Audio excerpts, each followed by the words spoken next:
Fresh out the water side. Time to get it in, you feel me? I know we been getting it in, but it's time to get it in. You know they been hating though, right? Yeah, your cat on the beat. Summer with Allah. Go jump it off, right? Since I came out the water, I've been on a mission to speak the truth to those who have an ear and care to listen. This world ain't getting better, I can feel attention. I do this for the Hebrews, now pay attention. Since I came out the water, I've been on a mission to speak the truth to those who have an ear and care to listen. This world ain't getting better. Blessings, family, blessings, blessings. Welcome to the Search Engine International. Alright, I'm your host, brother. Out of the gathering of Christ Church. Alright, I hope my sound is coming in good this evening. And I hope that everyone is doing well. Tonight's broadcast will be coming in with tonight. This evening won't be a long one. We are a bit, I think we're an hour behind the time. The clocks went back where we were, so we missed that one. But nonetheless, we're going to come on and talk to the people. We're going to open up the lines, man, and, hear what everyone's saying and what's going on with the people worldwide, tuning in. I see a lot of people calling from the States, the Caribbean. You follow me? And we're going to have a open dialogue tonight, with me, on a few things. All right? This Halloween thing coming up end of this week, you with me? You know that it falls on the Sabbath, and we know that with these pagan festivals and these pagan things, it's like we know that sacrifice go on. You understand me? Guaranteed gonna be some child losing life on this high satanic day. All right, all the witches gonna come out and all of that stuff. So we have to be diligent and know what's going on in these times, alright? So we were talking about this, reminding the listeners that the numbers to call is 646-200-4309. That is 646-200-4309, alright? So spread the word that the show is on. Alright, so brothers, I'm in the studio with me. How you doing, brothers? Good. You good? Want to come closer so we can make sure everybody can hear you? How you doing? You good? Yeah, Thing blessed? Yeah, things blessed. Praise the Most High, man, that we hear, man, and just looking at what's going on, what we're seeing going on right now within the earth, and this Satan Day coming up and all of that stuff. You follow me? What you notice going on around here? I say, I see little witches and warlocks running around. Yeah, I see a lot of. Come closer so we can make sure everyone can hear you. I see a lot of people looking ready to glorify the dead on All Hallows Eve, as we call it, the Witches' Day. See a lot of kids walking around putting fake fangs in their mouth, saying that they're dead. But speaking of that, though, speaking of worshiping and glorifying the dead, it was about last year, last year or the year before, that me and you was in Guadeloupe. Not last year, the year before. Was it the year before? Yeah. Was in Guadeloupe. Yeah. And when we was in Guadeloupe, it was about this time, and it's funny in Guadeloupe because they actually do worship the dead. Yeah, like fully worship the dead. Yeah. And for the people who don't know, the brothers and sisters down there in Guadeloupe are Israel. And they build shrines to the dead. Like Halloween is a big day for them. Massive holiday. A massive holiday, a massive witch day, whatever. Because what they don't do is they don't bury their dead. They have plots of land where they have little sheds that they make as sepulchres. It's a sepulchre for the dead. The coffins in there. Yeah. During Halloween, they dress all the sepulchres up, or the sheds up. With dead things in and, clothes and all sorts of things and for the dead. And bring food for the dead as well. Yeah, and they have little parties inside these sepulchres with the coffins. Like the coffins are there. They're eating and drinking with the coffin. Madness, man. And for the people who just tuning in, you're listening to the Search Engine International, brought to you by the Gathering of Christ Church. And we're just here talking about current what's going on in the earth today. Alright, I'm gonna go into some scriptures in a minute. In the studios with me tonight is Brother Ronaldo and Brother Nathan. and we just, I think Azariah is here somewhere behind the scenes. We were supposed to have a representative from the Nation of Islam on with us this evening, but something came up unforeseen and he had to reschedule. So hopefully we'll have him on in a few weeks. You follow me? So I mean, it's always good to just come and talk with the people and bring some stuff out. And I know as you have a bunch of news right there for me going on. If you're looking at me, what you have for me? Give me a snippet of what's going on. All right. Give me something, man. Talk loud so the people can hear you loud and clear. And also as well, an announcement to put out there that as of next week, the 5th of November, the Raw Truth, those of you remember the Raw Truth being taken off the airways in Manchester, the Raw Truth goes to London. The Raw Truth goes to the capital of the UK. Alright?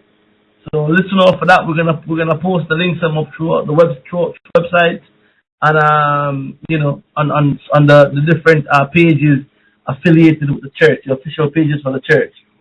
So the Raw Truth goes to London. You say this again. You follow me? Because we were on radio on Sunday. This Sunday gone. We're in East London this Sunday, and I think in the midst of the cold, London got some heat. You with me? London went on fire. You understand me? And then now we're moving the Raw Truth from Manchester, UK into London. All right. So we're gonna put the information out there. Also to let you know that we have a new church set up within the UK in Leeds. All right. So link in for those people who are here, who are within the UK, gonna probably run into this broadcast. We Leeds, Birmingham, Manchester, Sheffield. As a matter of fact, Leeds is now the official gathering for the North, which encompasses Sheffield, Bradford, Huddersfield, and surrounding areas. We have Manchester, we have Birmingham, and we also have London within the city. So if you're listening to this broadcast and you'd like to be a part of the church within the UK, email us at gocc144uk@gmail.com. That is gocc144uk@gmail.com. Go ahead, brother. What you have for me? I've got a few articles here.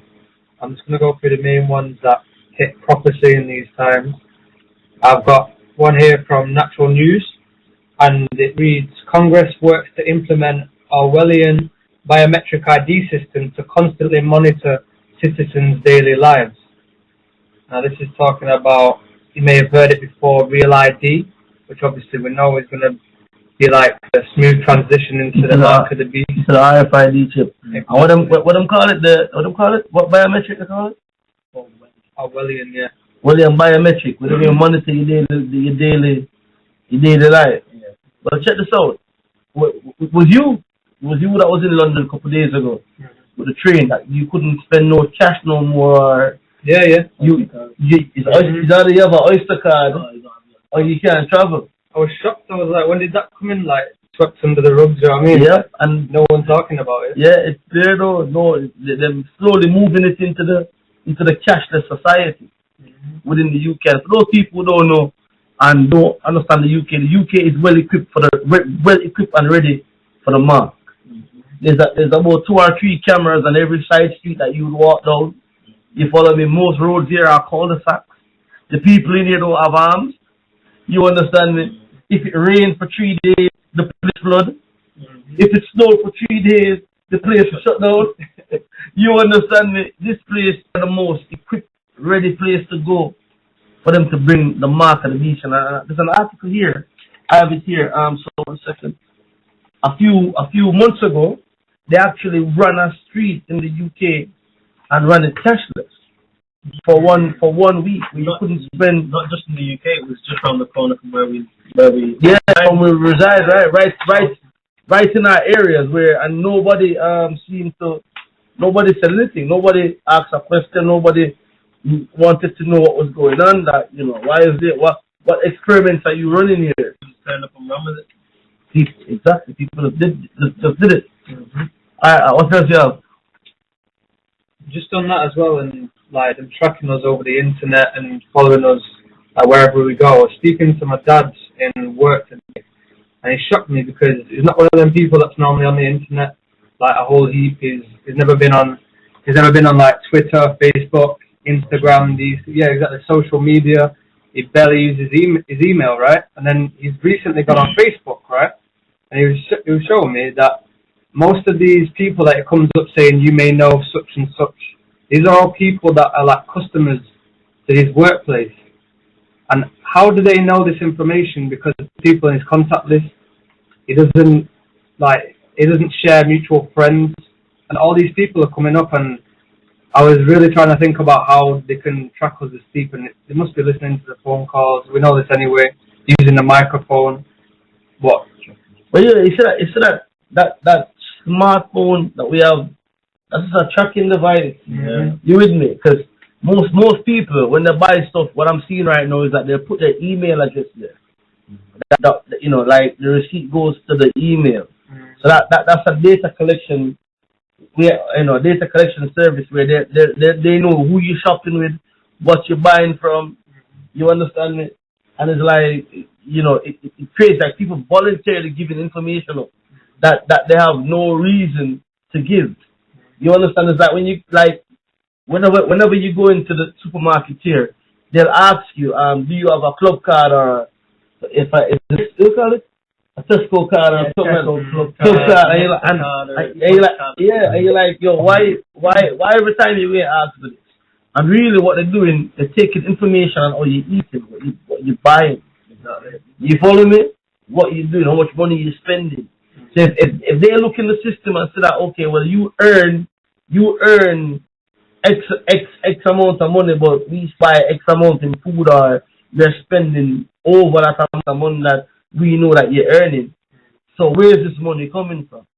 You understand me? Or if you're supposed to be a single woman, but you're spending more than what you're earning, then that means there's a man, or you with me? And all of it is just invade and closing on people's privacy and people's lives. With that as well, what a lot of people don't realize is the vast majority of people that have like club cards and stuff like that do shop at these massive supermarkets, it lets people know what type of food everybody is eating, so that they can start messing with it on a high level. For instance, if people aren't eating certain veg, they might leave that one alone, but they'll have a high GMO type tomato that every single person on the club card is buying. It lets them be able to, especially in the hood, especially when they're impoverished, vice versa. It lets them dictate what people can buy or what they want them to buy. If everyone's buying fruit and veg, we can hike the price of fruit and veg up so that they have to buy artificial things to get. It's little things like that. You give so much power over them by letting them know everything that you're doing. 100%. I see we got a caller here in queue. Let me just go over here and let's see what the caller is saying. The number to call is 646-200-4309. Like I said, tonight's show, we're kind of freestyling. I was talking with the people. You with me? I'm just bringing the information as we get it, all right? Shalom, caller. You are live from the 857 area code. Hotep, peace, my brother. Hotep. Okay, come on, go ahead. Bless you. How's it going, my brother? I'm blessed, my brother. How you doing? Shalom. I'm good, too. I'm blessed, too, my brother. Now, I just have a few questions. I usually listen to you guys' radio show. Do you mind if I ask a few questions? Yeah, sure. Go on. Okay, my brother. Why are we in the condition we are in today? Why? That's a good question. Let me show you why. Do you have a Bible? I do not, but I have a smartphone. All right, man. Let's go to the book of Deuteronomy, and let's go to the 28th chapter. Deuteronomy 28. Yeah, and let's read the first verse. The first verse. Go ahead, my brother. The book of Deuteronomy, chapter 28 and verse 1. And it shall come to pass, if thou shalt hearken diligently. Come closer, huh? Deuteronomy, chapter 28 and verse 1. And it shall come to pass, if thou shalt hearken diligently unto the voice of the Most High power, to observe and to do all his commandments which I command thee this day, that the Most High thy power will set thee on high above all nations of the earth. High above what? Above all nations of the earth. Some nations. All nations. A few nations. All nations. Most nations. All nations. That the Most High will set us high above all nations on the earth. So that was a covenant made with the children of Israel and their God, that if they hearken diligently to the voice of the Lord thy God, will set them high above all nations. So, for the purpose of time and to overview, my brother, we didn't hearken. Jump down to verse 15 for me. Verse 15, but it shall come to pass if thou wilt not hearken. But it shall come to pass if thou wilt not hearken unto the voice of the Most High thy power. Go ahead. To observe to do all his commandments and his statutes which I command thee this day. Go on. That all these curses shall come upon thee and overtake thee. So all of these curses will come upon thee and overtake thee. Now, for the purpose of time again, my brother, you see, you're on a smartphone, right? Yeah. All right, let's jump down to verse 47 real quick. Verse 47, because that's it. Let's make sure the brother is there. Brother, you there?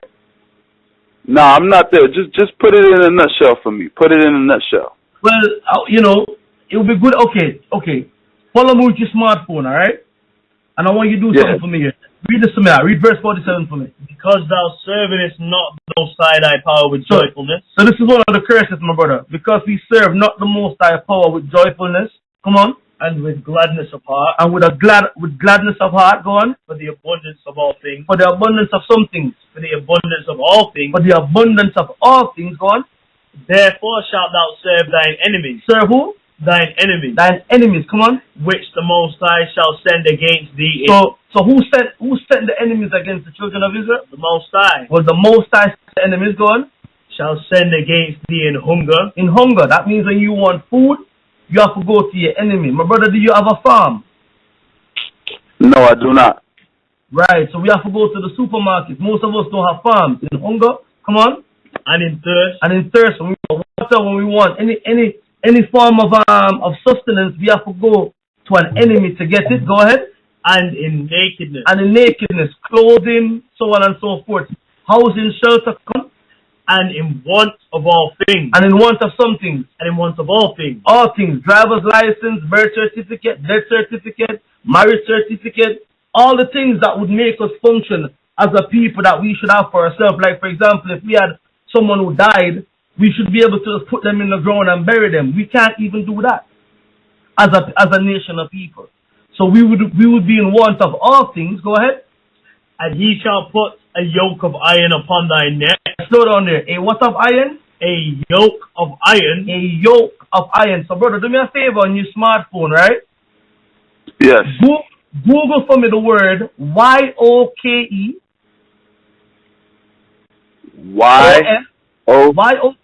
Y-O-K-E. Yeah. Yoke. Y-O-K-E-O-F. Yoke of iron. Yoke of iron. And tell me what you see on the images. Okay. I see black people with chains on their necks. Yes, sir. So here's a prophecy, my brother, that comes out of Deuteronomy the 28th chapter that only applies to these people who had yokes of iron on their neck. You follow me? So the reason, to answer your question, the reason why we are in this condition, my brother, is because we have gone away from our laws, statutes, and commandments. Now let me show you something else again, right? So to put it in a nutshell, you're saying that we're in the condition we're in today because of the sins of our fathers, correct? Yes, sir. 100%. That's why But wouldn't that contradict Deuteronomy 24:16? Let's read Deuteronomy 24:16.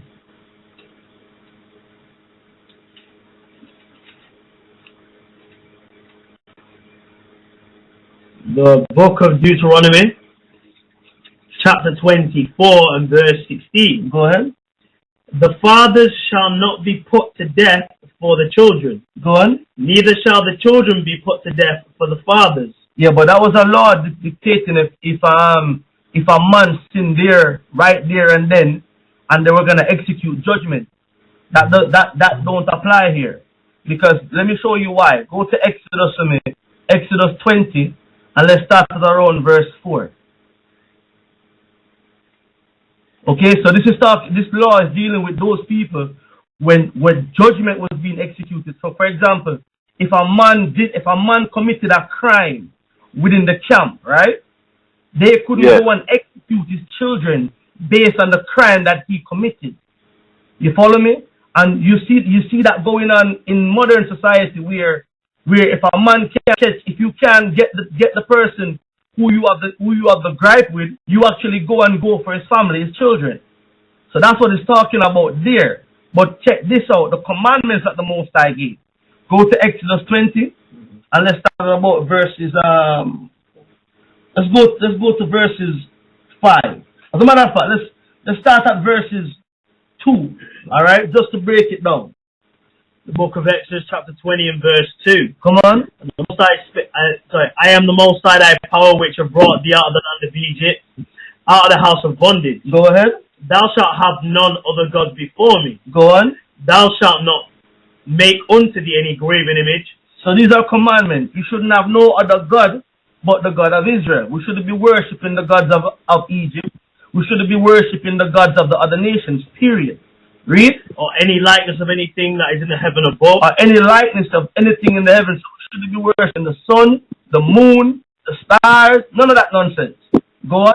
Or that is in the earth beneath, or that is in the water under the earth. The dead, the fish, you name it. We're not supposed to worship and bow down to any of these idols. Go ahead. Verse 5, thou shalt not bow down thyself to them. Go ahead. Nor serve them. Go on. For I, the Most High thy power, am a jealous power. Go ahead. Visiting the iniquity of the fathers upon the children, unto the third and fourth generation of them that hate me. So this is the law, my brother. Now, how does one love God according to the scriptures? Do you know? I think I do know. Yes. So if we love God according to the, if we love the Most High according to the scriptures, sorry? No, because I kind of want to stick on subject. I'm kind of confused because it says every man shall be put to death for his own sins. So I don't know how that kind of takes away from one. Yeah, but let me explain that to you, my brother. Like I'm saying to you, okay, if you were in the camp, for example, if you were in the camp of Israel and you committed rape or murder, right? Your punishment would be death. They would put you somewhere and stone you. You understand me? Correct. Now, you couldn't go if you ran away from the camp, my brother, right? The people in Israel, the elders of Israel, were not allowed to then go and put your children to death because you ran away. You follow me? Now the judgment that would come on you, right, would be brought on you by the Most High. The Most High will bring the judgment on the children to the third and fourth generation. That's what it's talking about. So it's this law only applies to us, not the Most High then. So this law only applies to us, not the Most High. This law applies to us within the camp, within us congregating within the camp. When Moses wrote these laws, Israel was together as a nation. So these laws apply within the camp. As in, listen, you can't go put a man's child to death based on what the man has done. That's what it's talking about. Right there in that instance. But the Most High is letting you know that he'll punish the third and fourth generation of them that hate him. Meaning that those people who break his laws. Now, not all laws are punishable by death. You follow me? But if you continue, the Most High is going to bring that on your children. That's what it's saying.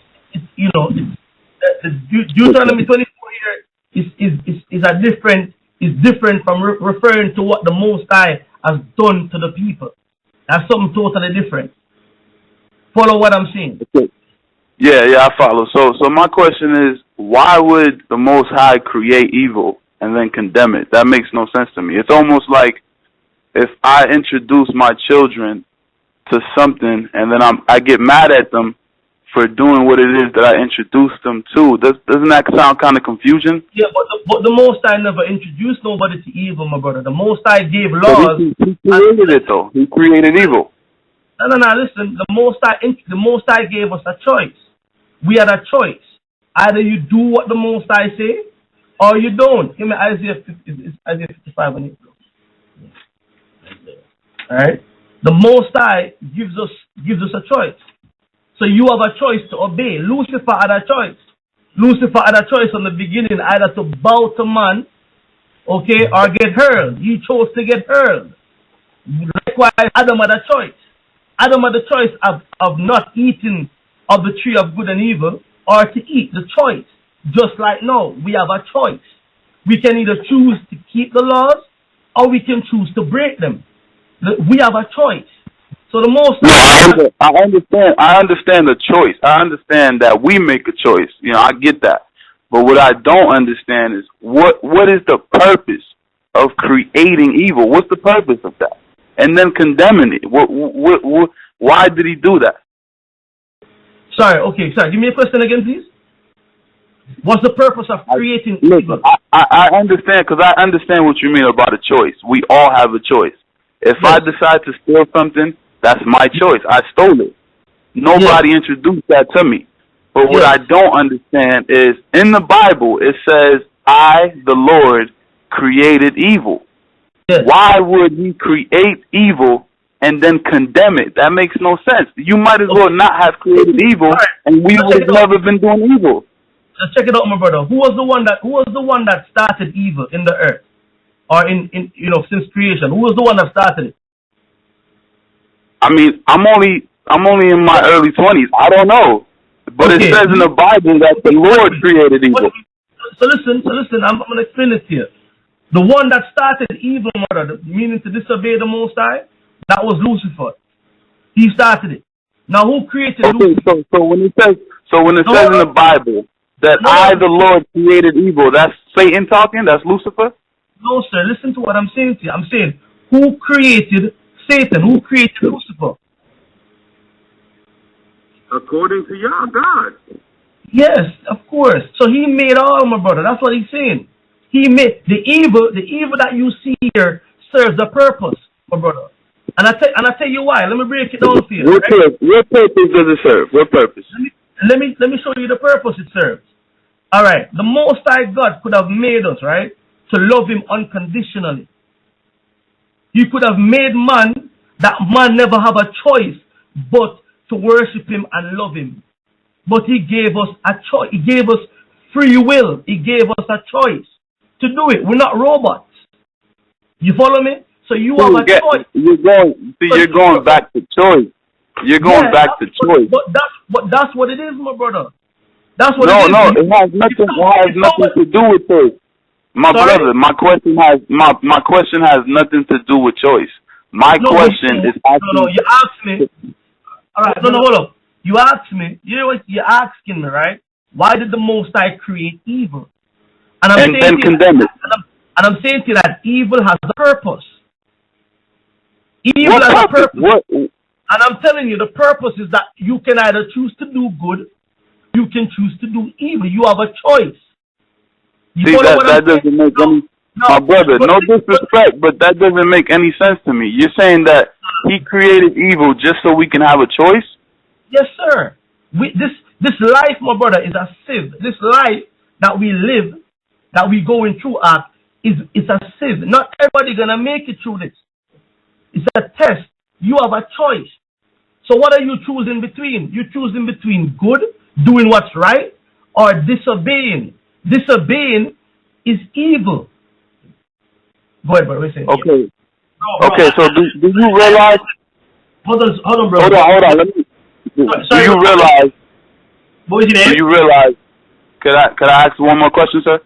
No. I just want to clarify on this one because you seem like you're not getting this. What is the measurement of doing good? How do we know we do good?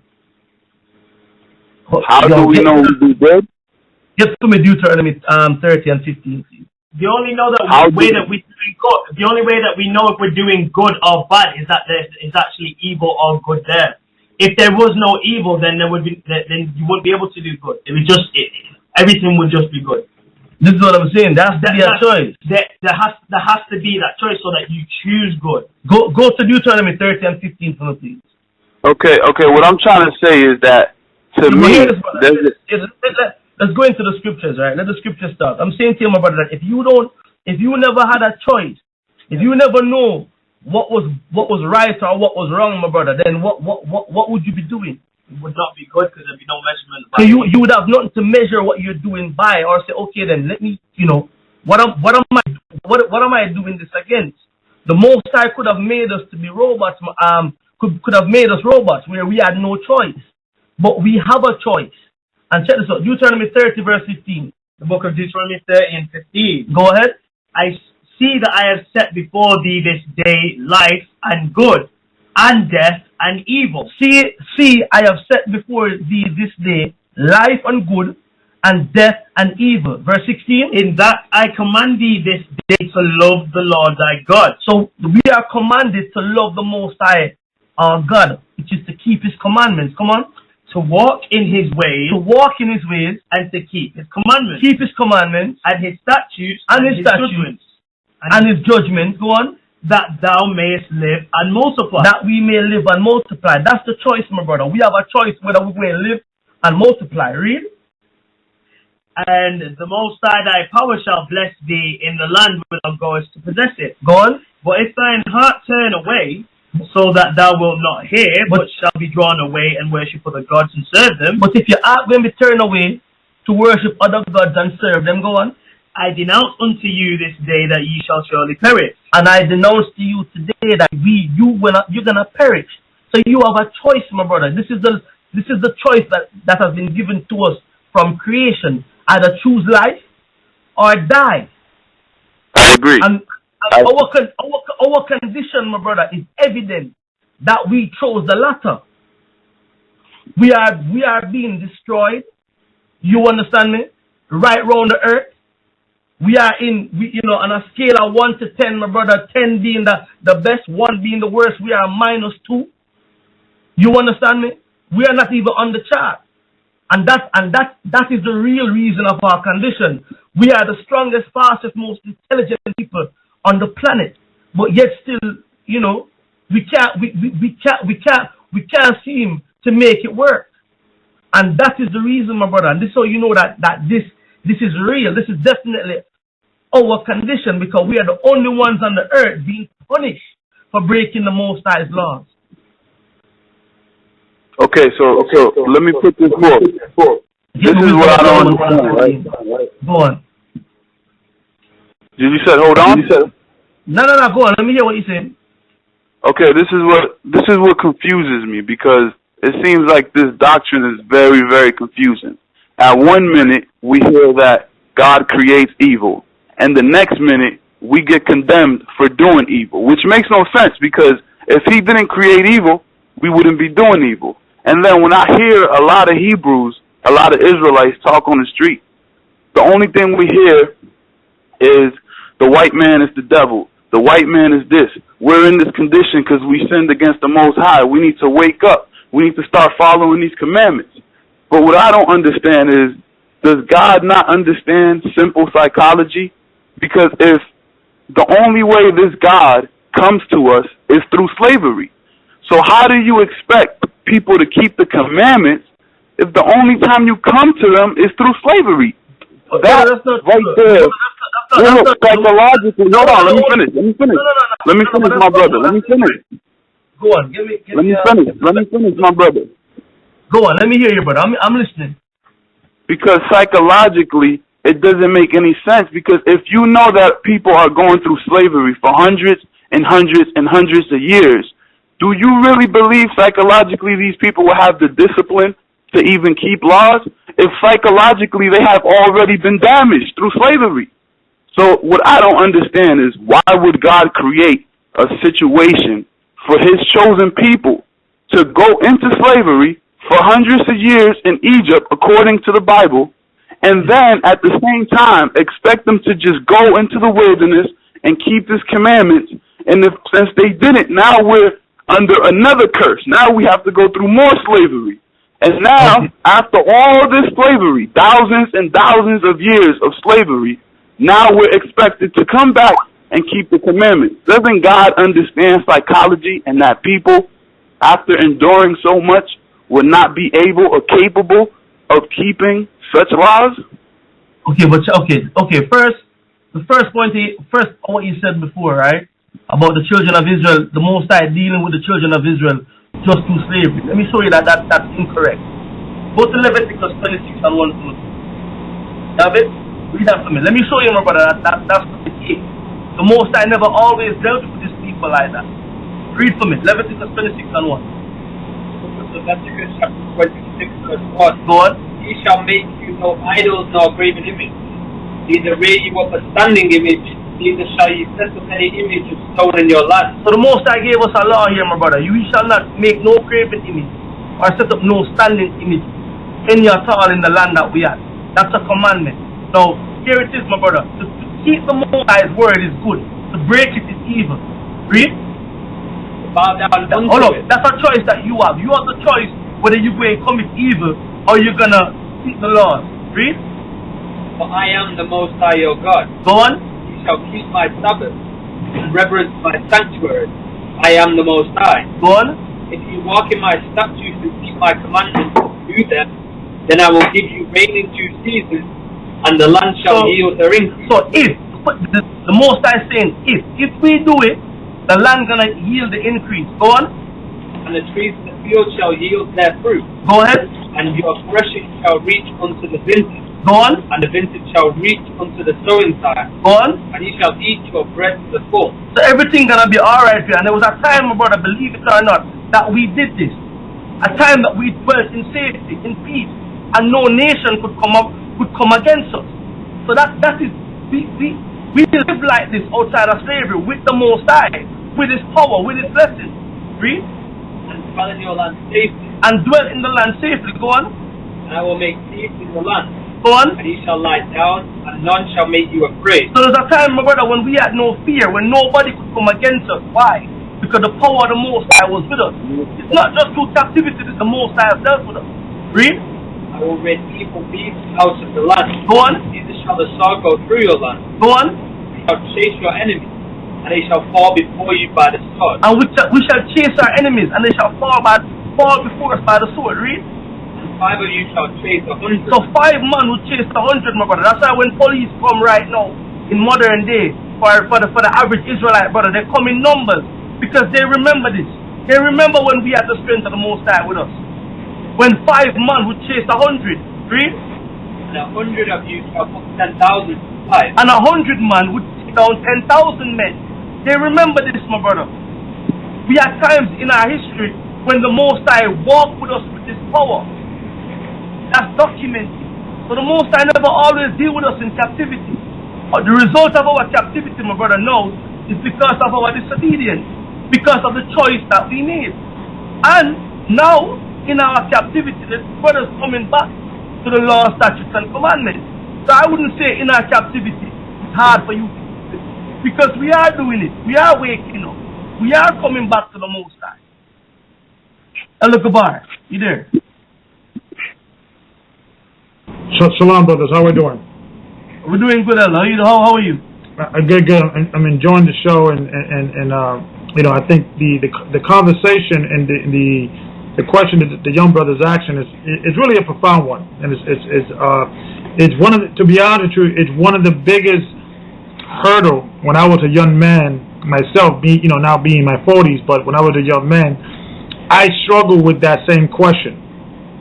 In the scripture, if God says, I form the light, I form the darkness, I the Most High do all these things, for myself, and then He is judging His creation for creating evil and creating a scenario that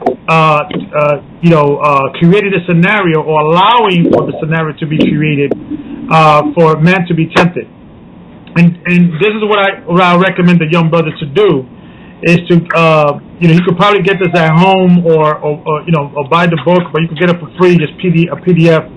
Read 2nd Ezra and I'm gonna touch on a little bit because a lot of questions, because Ezra was asking the same questions to the Most High, and the angels were giving him answers, and the answers that they were giving him he didn't like, and similar to the questions like why are you creating this evil, and because the angels actually told him that God created man with an evil heart.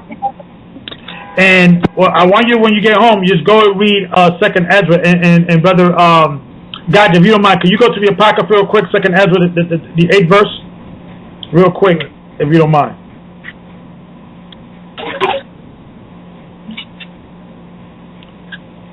And I'm just gonna jump, but when you get home, brother, read this, because Ezra was asking the same questions, and he was getting indignant about it. He was getting upset about it. Why Adam was formed with a wicked heart? Why is you did not create all the righteous at once? He asked all those questions that you asked him. And I'm gonna first, let's go to first Ezra chapter 7 verse 47 real quick, and 48, and then we're gonna jump down to verse 8, because this is what Ezra was asking, because he was frustrated too. So I hear your frustration in the conversation. So I just want you to touch on it real quick, brother Gocc. If you could just read 2 Ezra chapter 7 verse 47. Okay. Matter of fact, you can start at 46. Excuse me, 46. Okay, the book of 2 Ezra, chapter 7, verse 46. And I answered then and said, this is my first and last saying, that it had been better not to have given the earth unto Adam, or else, when it was given him, to have restrained him from sinning. Verse 47. So he asked the same thing and said it was because when you read the whole entire thing, the angel was explaining to Ezra that Adam was born imperfect and was created for that purpose. And when he was hearing this information, he was upset. And that's why he said this is the last saying, because he was actually arguing with the angel of the Lord. He was actually, upset that this is the condition he was in, right? So he was saying it's better for Adam never to have been born, or if he would have been born, to restrain him from this wicked act or this wicked, all sins. Keep reading. Verse 47. For what profit is it for man now in this present time to live in heaviness, and after death to look for punishment? O thou Adam, what hast thou done? For though it was thou that sinned, thou art not fallen alone, but we all that come after thee. For what profit is it unto us if there be promised us an immortal time, whereas we have done the work that brings death? Verse 50. And that there is promised us an everlasting hope, whereas ourselves, being most wicked, are made vain, and that they are laid up for us dwelling of health and safety, whereas we have lived wickedly, and that the glory of the Most High is kept to defend them which have led a weary life, whereas we have walked in the most wicked ways of all. So and when you keep reading, I'm sorry, Brother Gocc. When you keep reading, it's just basically Ezra complaining and basically saying, why is this the case? Why? And let's jump down to verse 8, chapter 8, of the same book. And this is in a nutshell. When you get home, brother, go to, just Google the Apocrypha. The Apocrypha is spelled APOC. Excuse me. Okay, perfect. Okay, so read the entire chapter, because it sets up the stage on why we're here. So, Second Ezra chapter 8, verse 8, and verse 1. And it says here, and he answered me, saying, the Most High had made this world for many, but the world to come of few. So the world that we live in right now, brother, is just simply a dimension, and that dimension is a stage. It's a test. Now, how can you prove that? Because the scripture just read that. Read that again. It's gonna prove that. Keep reading. And he answered me, saying, the Most High had made this world for many, but the world to come for few.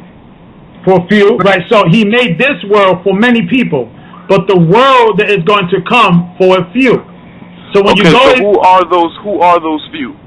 Those that keep the commandments of the Most High and keep the testimony of Christ. That's the test. But those that so you're telling me that if an innocent 9-year-old child dies, that child is not going to make it into that next world since they didn't keep the commandments.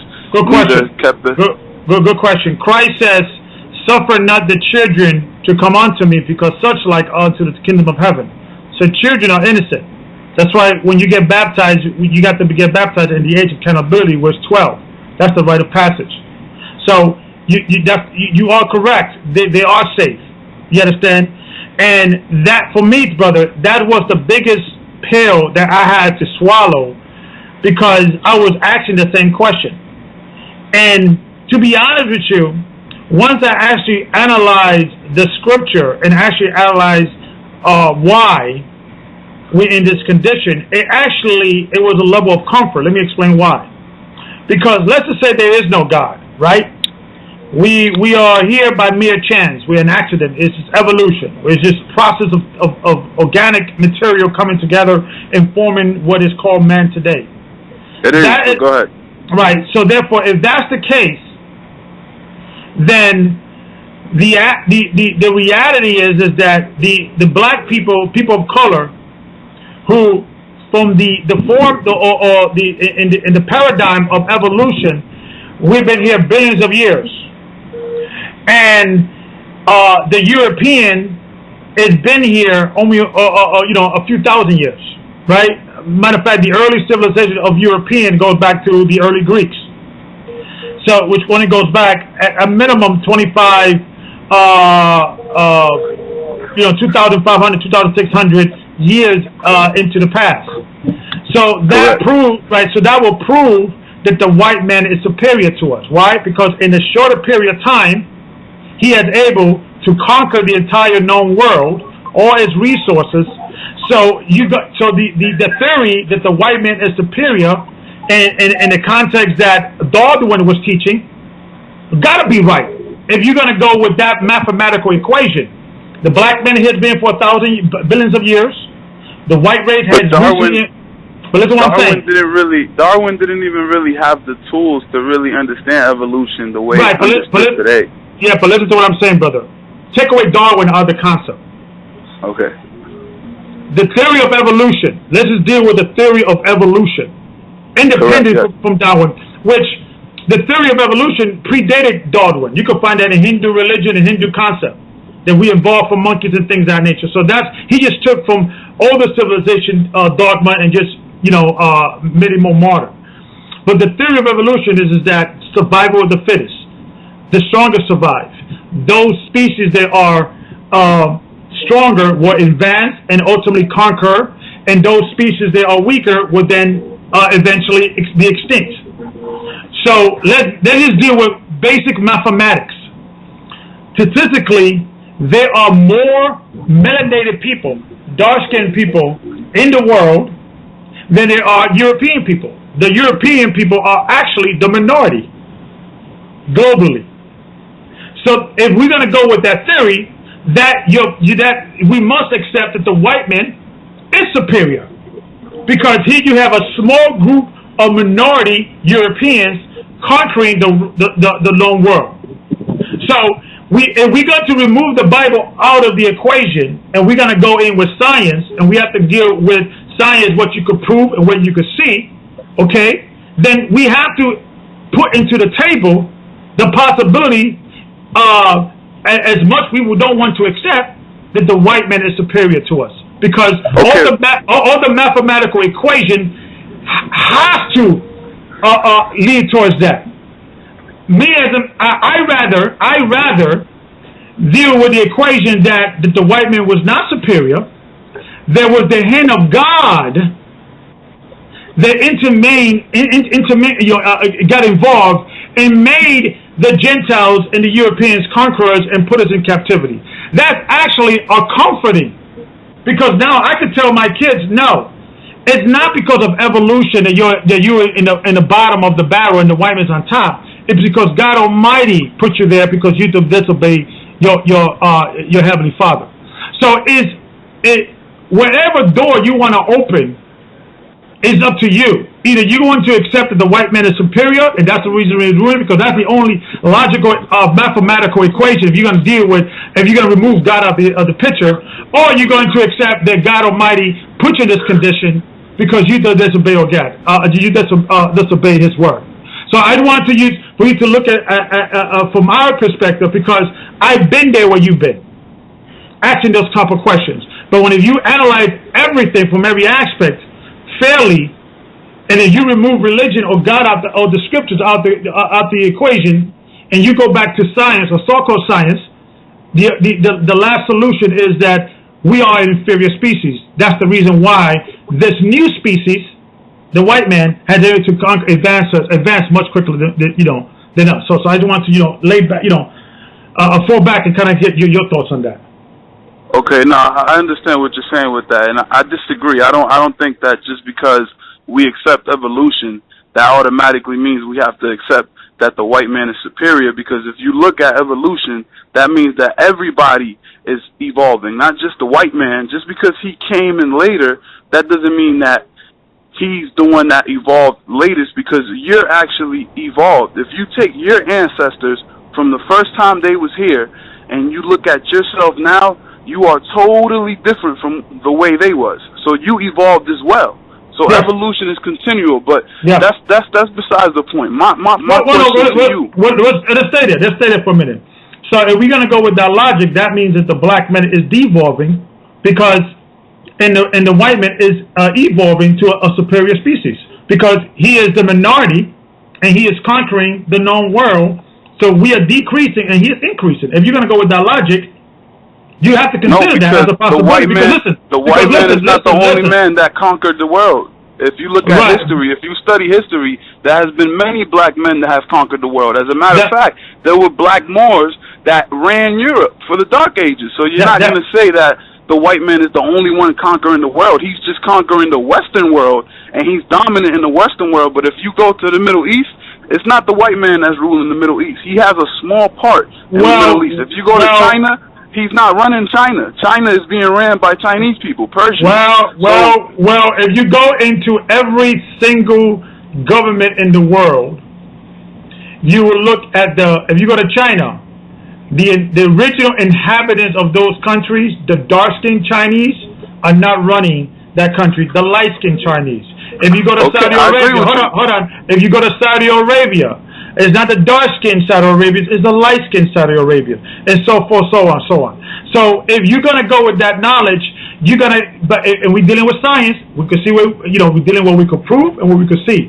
What we see today is the lightest skin is superior, because when you go to every country, is the lighter skinned Chinese, is the lighter skinned Arab, is the lighter skinned whoever is the one who's ruling the country.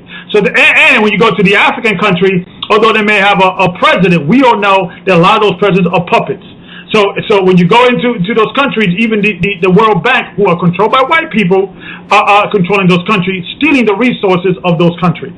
So if you go back to science, what you can prove, you have to also throw the possibility, because science is not political. Science that does not care about your feelings or your nationality struggles. Science is science. So then we have to then accept the fact or the theory or the strong argument that the white skin is superior to us.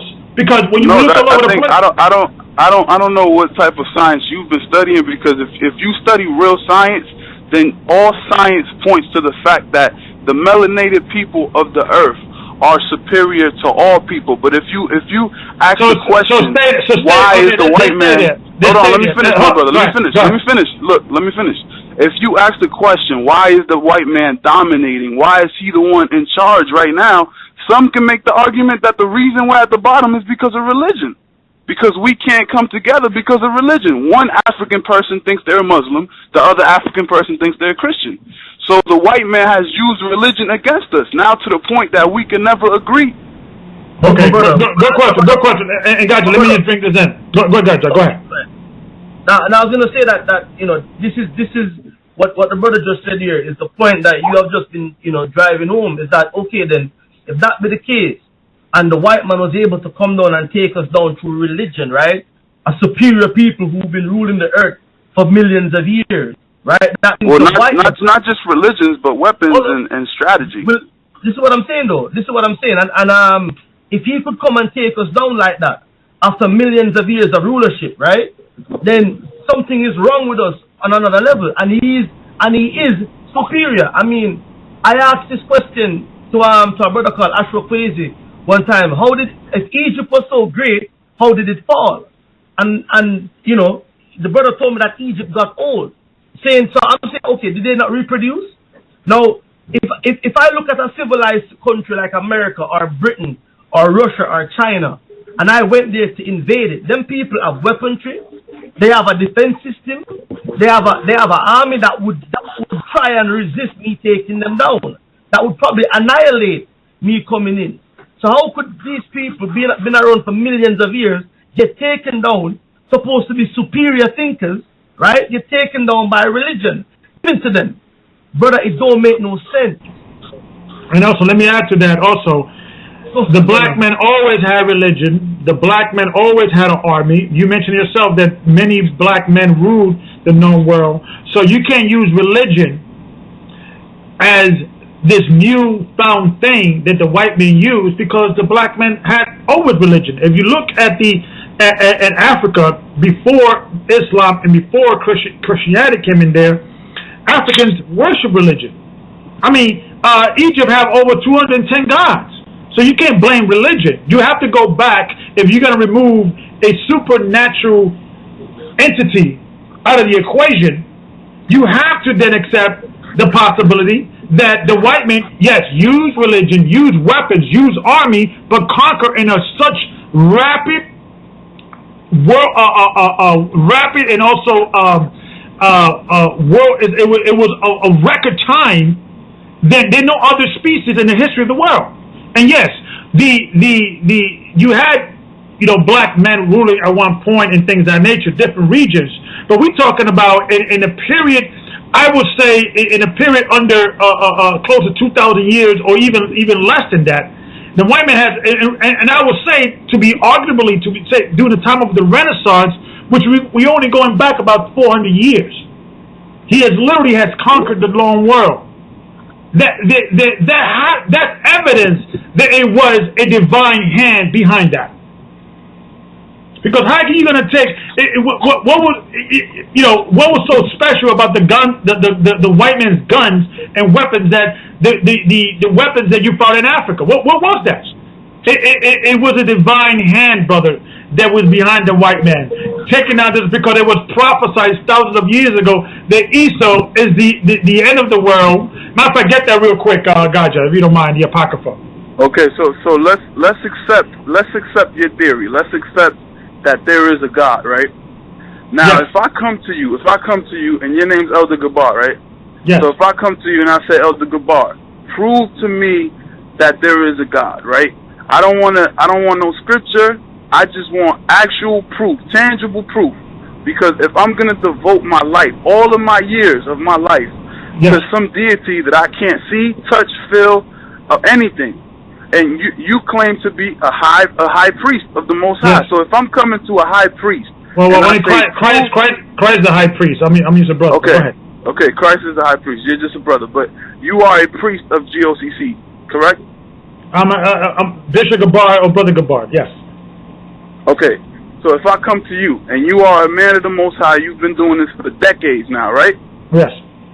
Shouldn't you have some type of access to the Most High to actually prove to me that he actually exists? Because if you read in the Bible, he came to Moses at almost 40 years old through a burning bush, right? Correct, yes, right? Yes, yes. So why today we don't see anybody seeing God through burning bushes, through vision? Why do we have to the only connection we have to God is through the Bible? So if I come to you and I ask you, prove to me tangible evidence that God exists, how would you do that? Okay, I will first, let's go to Hebrews chapter 1 verse 1 real quick, for you can understand how the Most High communicates with us now. I'm going to give you that, and then I'm going to give you into proof that God exists. So, Brother Gocc, let's go to Hebrews chapter 1, verse 1, if you don't mind. And Elder Gabar, and just after you prove this, right? Yes. Can the brother prove to us here on the radio that we evolved from a single life form? Could I prove to you? Yes. Give me the, I want the evidence that we came from a single life form. After the elder goes through this.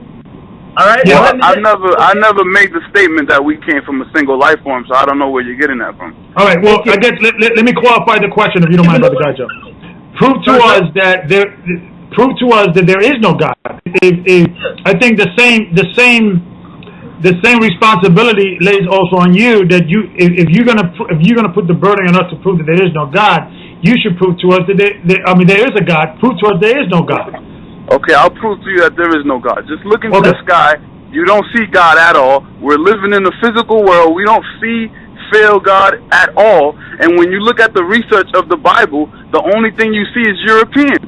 Desiderius, Erasmus, all these Europeans that had their hand in the Bible. So when you really look at it, there is no proof that there was ever a God. Okay, so let me address that real quick, Gocc. Okay. So because you went different places. The first thing you dealt with, I stayed in one place. Right, that you don't see God, so therefore that's evidence that He doesn't exist. You don't see God, you don't feel God, you don't hear God, you don't smell God. Okay, so therefore, if you don't see something, right?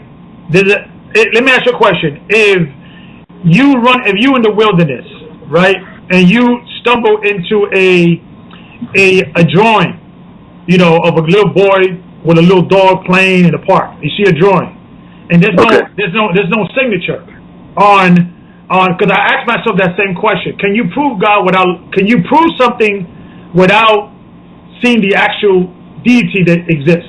And I asked that question in my 20s. So what I did when I went into science, and I challenged the whole evolution theory. Science has been proven, and they have done this, that if they remove few cells out of your body and they put a different cell, because what they are teaching that we evolve from one life form to another. It's been proven that you have animals that if they are not created the same way they are now, they will simply die. And they have tried to different science, and if you give some of your emails, I'll send you all the literature that has been proven that life cannot evolve. There is no evidence of life evolving, because the only way we could survive is the way that we are now. And I'm going back into the question about the picture. If you see a picture in the wilderness, then you see the drawing. There's no writing. Bill wrote this particular writing. this picture. You're going to automatically believe and know someone must have been here long ago, an hour ago, 3 hours ago, 3 weeks ago, and drew this picture. You didn't see the person. You don't know who the person is. You don't know when the person did it. You don't know how the person looks like. You don't know if the person's a man, a woman, a child, what race he is or what race he is. But you knew some intelligent form drew this picture. The last thing that would have come to you is that somehow the wood and the material and paint was just floating in the air and somehow just came all together and painted this picture of this little boy with this dog. So science itself proves that there must have been a creator. If I didn't believe in God, I would believe that aliens formed us. That would be a more logical explanation than,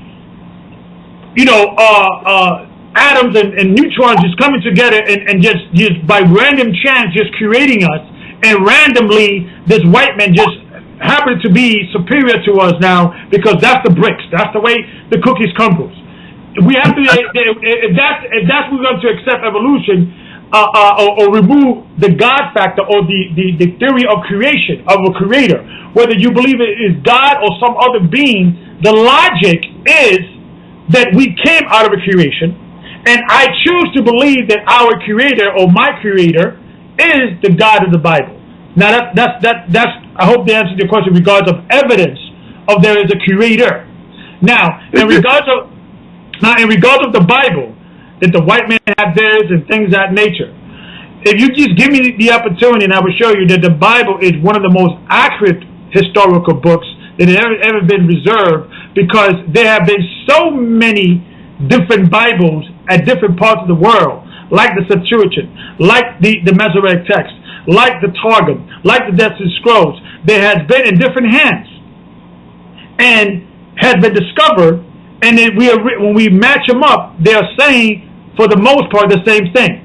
Yes, there's certain things that the Masoretic text left out, that the Dead Sea Scrolls left in, or it was in, but it proves that this Bible has these stories and these teachings have been preserved from throughout history. The New Testament, they have found thousands of manuscripts in different languages that they match it up, and it says the same thing minus some minor variation. So it is the most reliable. The white man could not have a lie and make up a lie, say Jesus was white, because another manuscript would have been discovered saying that he had woolly hair and he had skin like bronze. So that itself, it is a divine hand creating a material that has been spread throughout the entire globe, that it could be validated in different languages and by different hands. That itself, if you actually analyze it, brother, that is a divine hand. So I hope to answer your question, that just because the white man has had these records, because different hands have had these records, it was impossible for the white man to create a story like Jesus is white or things of that nature. So I hope to answer your question, Brother Gajo. Sorry to interrupt. Just to let the listeners know that we have gone into overtime, so if you get cut off, won't be able to come back on. Alright, and I'm sorry, my brother, I missed your name. What's your name, sorry? Heru. Alright, Heru, listen. You made a couple of points, and I have a couple of scriptures here that the elders asked me to hold, and I'm gonna come back to you, Elder Gabar, and we're gonna read these scriptures, right? But you just said, my brother. Okay, hold on. Before you get into the scriptures, let me just ask the bar a quick question, because we was in conversation. Hold on, because I was just gonna ask him something. So hold on, before you ask, let me finish the point. You said some stuff here that had me thinking when you said that you can't see God, you can't feel Him, touch Him, smell Him, right? Now, to me that proves that there is no God. Yeah. Well, let me ask you a question, my brother. Do you have a mother? I do have a mother, yes. Okay, good. Now, just bear with me. You mommy here for a minute. Do you see your mother every day? I do, yes. Okay, good. Now, just say we took you from your mother, right, my brother? And we put you in the most remote parts of Africa. You had no cell phone. You had no way of contacting your mother. You had no way of seeing her. Okay? Would you still love your mother? I'm not sure. I've never been in that situation. I'm asking though, come on, brother. Would you still love your mother?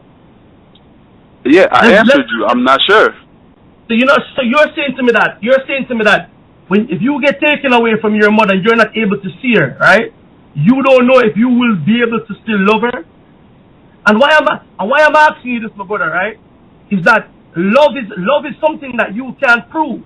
If you were a million miles away from something, you can't prove that you love somebody like that or have it. Hold on, brother. That has nothing to do with how do you prove God. Your wife has a lot to do with it, my brother. Your wife has a lot to do with it, because if your premise is saying that based because you can't see something, it's not there, right? That's why I'm asking. Well, not just because you can't see something, because you can't smell it, touch it, hear it, none of that. So this is what I'm saying to you, my brother. I'm saying that, okay, then if you get moved away from your mother, all right, and I'm saying this, I don't care where I am on the earth, because I don't see my mother every day, okay? And there's been times when I've been away from my mother for years, and I still love her. Yes, I agree with you. Okay, I agree with you. Yes, I'll still love my mother. I still love my mother. So what are you saying to me then? How can you then, if somebody said to you then, Heru, prove to me that you love your mother, what would you do? How would you prove it? Prove to you that I love my mother? Yes, how would you prove that? How would I prove that? Well, first and foremost, I would tell her that I love her and kiss her and show her my appreciation every day. Brother, she's not there. There are certain actions that you can do to show somebody that you love them. Brother, she's not there. You can't see her. How are you going to tell her that? How can you prove to me that you love your mother? Okay, well, I'm missing your point. I don't understand your point. I know you're missing the point. Yes, I know you're missing. I really don't. I'm trying to understand what it is that you're trying to put into my mind because I don't understand. You're saying that you said to me just then, right, that there is no God because when you look into the sky, you can't see, feel, or touch. So we must prove that there is a God. And I'm saying to you, okay, on the flip side of that, my brother, prove to me that you love your mother. By being away from her, I'm saying prove that, and you can't. Okay, so I can't. I would agree with you. I can't do that. I can't do that, my brother. So now I'm asking you, what is your point? Hold up. Okay. So does that mean that it don't exist? So does that mean that love doesn't exist? That the love that I have for my mother doesn't exist? Yes. Does it mean that the love don't exist? Yes. No, it doesn't mean that. Exactly. So I'm saying to you that not because I can show you the Most High with your eyes like that, my brother. That but see, what you're doing is you're taking something from the physical world, something that is physically tangible, and making the correlation of a supreme being that is somewhere in another dimension. It makes no sense. Brother, and that's what the elder was just saying to you. That it's that you looking at creation, my brother, right? Is tangible.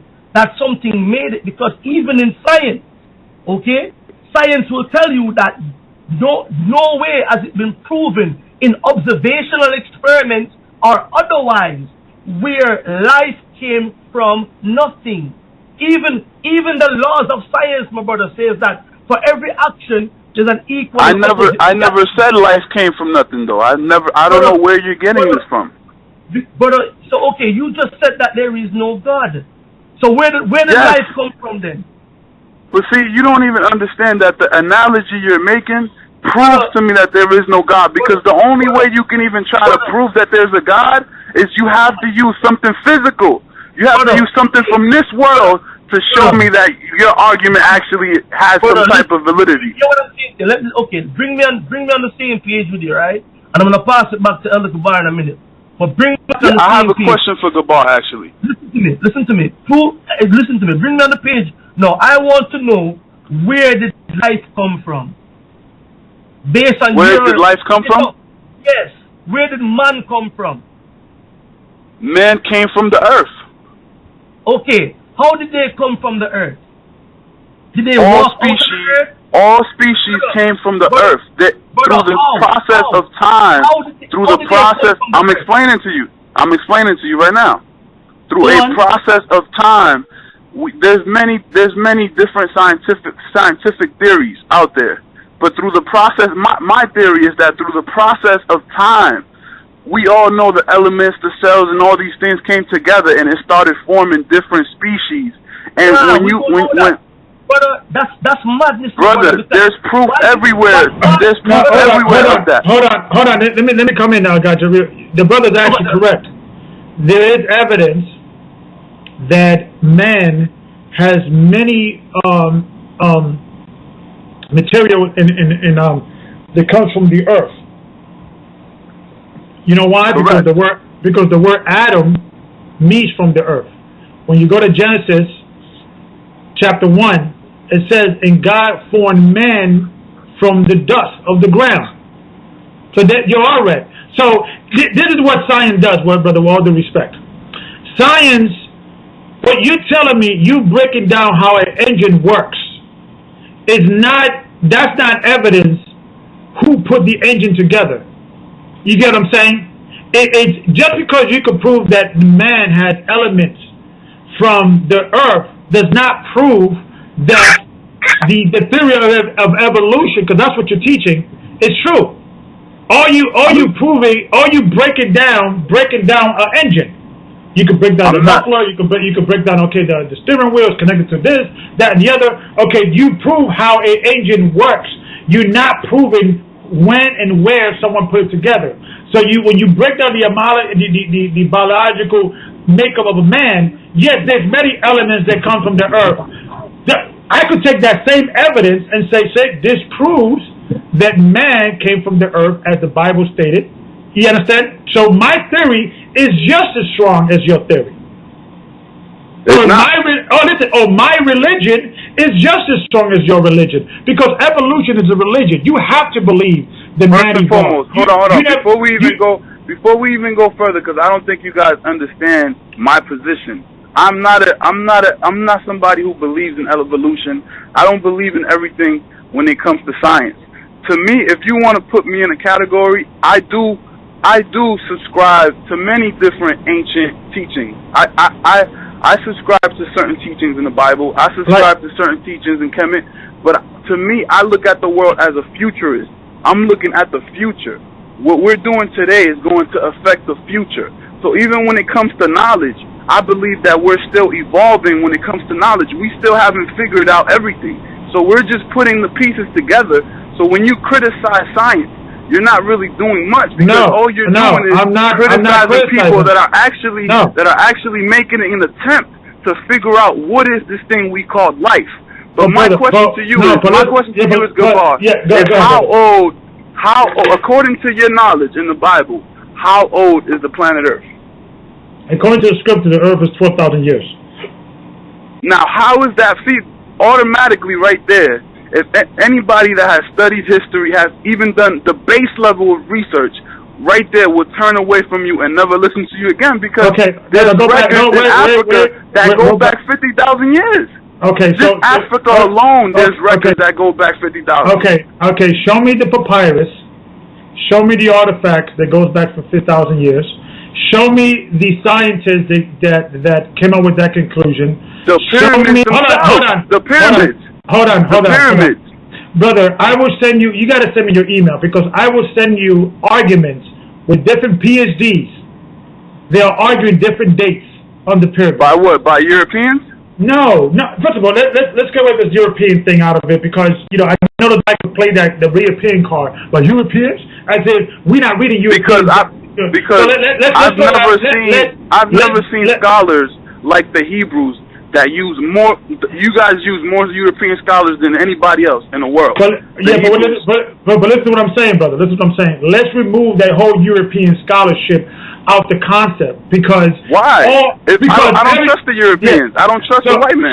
So what I'm saying, and the reason why I'm saying is, if you don't trust the white man, then if you're gonna go with that analogy, you're saying that what they have found in Africa, artifacts that goes back 50,000 years, and that's what the answer I want to know.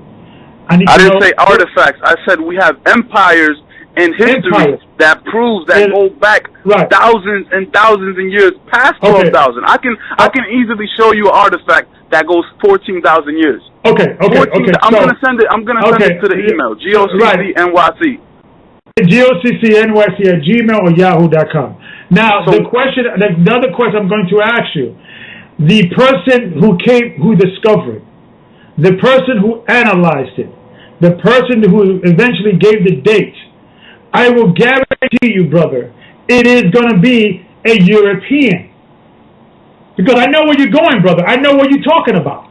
Okay. When you got into this conversation with Brother Polite, didn't Brother Polite bring forth the evidence that he can prove that there's trees, that he can prove how old they are by the certain rings that they have?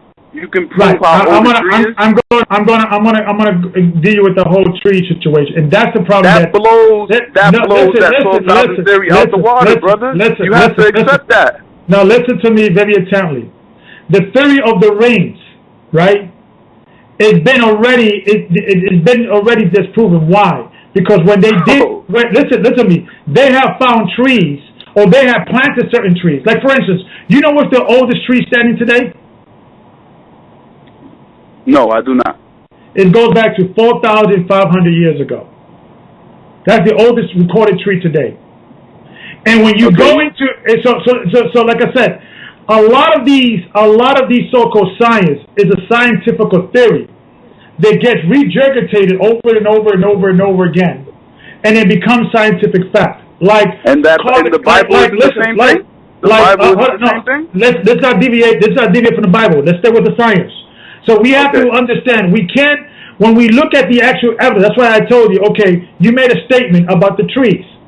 Okay, and you made a statement about empire that's been found. Okay, who came up with those dates? Because I could show you a white man with a theory that he came with a mathematical equation that showed that the oldest civilization is in Europe. You want me to show you that? He came out with a theory in a mathematical equation that he found this pyramid-like structure, I think in somewhere in Russia or something, and he said that this is actually the oldest civilization, and he actually is proposing to actually have this place be considered to be the oldest civilization. You got people in India petitioning. I hear some background. I don't know if it's you, Gocc. No, it's me. Hold on. Go ahead.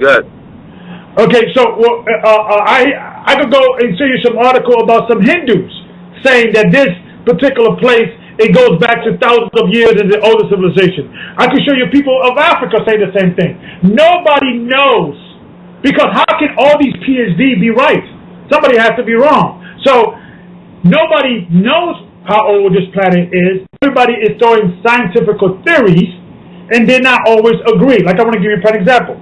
I think 2 years ago, a woman, a scientist, found fossils, right?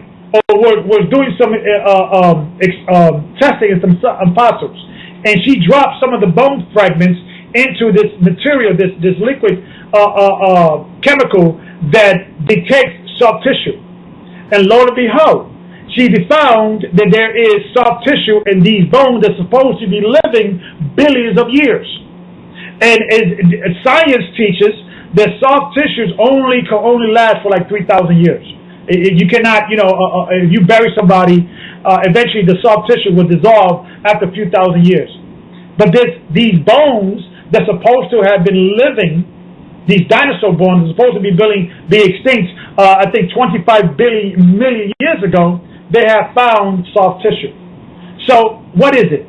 Is it a scientific fact or scientific theory? So you have to look at it's a theory. Exactly. So you cannot disprove a claim with theories. You can only disprove a claim with scientific fact. And when you look at the scientific community at whole, they are arguing all over the place about the origin of man. There's another argument, another scientific community that say that the Incas and the Mayans are the oldest civilization because the pyramids they did some tests that those pyramids predate the pyramids of Egypt. They do not know. What you're not understanding is that for something to actually be a scientific theory, it has to have facts. If not, they will not accept it as a theory. Right, but the scientific fact that soft tissue dissolves after 3,000 years has been proven wrong. You haven't heard of a scientific a law of science, like the law of gravity, the law of the second law of thermodynamics, right? You know that there's been many laws that have been tested thousands and thousands of times in the laboratory, and they get deep as law has been considered as law, but a new discovery breaks that law and disproves that law, and then it goes back to a theory. So all these words white man has put together, and I'm throwing back the white man concept back in your face because you don't trust the white man, it's been established from the white mindset, the white mathematical equation. And the problem is that the white man and the black man looks at the world, even looking at science, from two different equations. We are two different species. That's why the Bible says, I will create two different nations, and they will be separated from their bowels, two manner of people. So we're trying to look at science from the white man point of view, and we are arguing his theories. So I'd rather take on the theory or the belief, because I'm honest. I tell you that, listen, I don't know what happened thousands of years ago. I choose to believe in the scriptures. And I did a calculated risk. I did a calculated mathematical equation. Because sometimes in science, you have to take the pros and cons, do a mathematical equation, come up with what could happen if you go this way, and what's the worst that could happen if you go that way, right? So I did this in my 30s. And when I said, okay, what is the worst that could happen if I keep these commandments? And there's no God. What's the worst that could happen? Honor your father, honor your mother.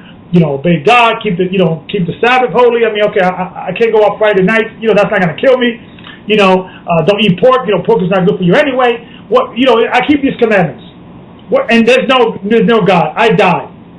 Nothing happens. Nothing happens. The worst could have happened is that I did not enjoy a good pork steak or whatever.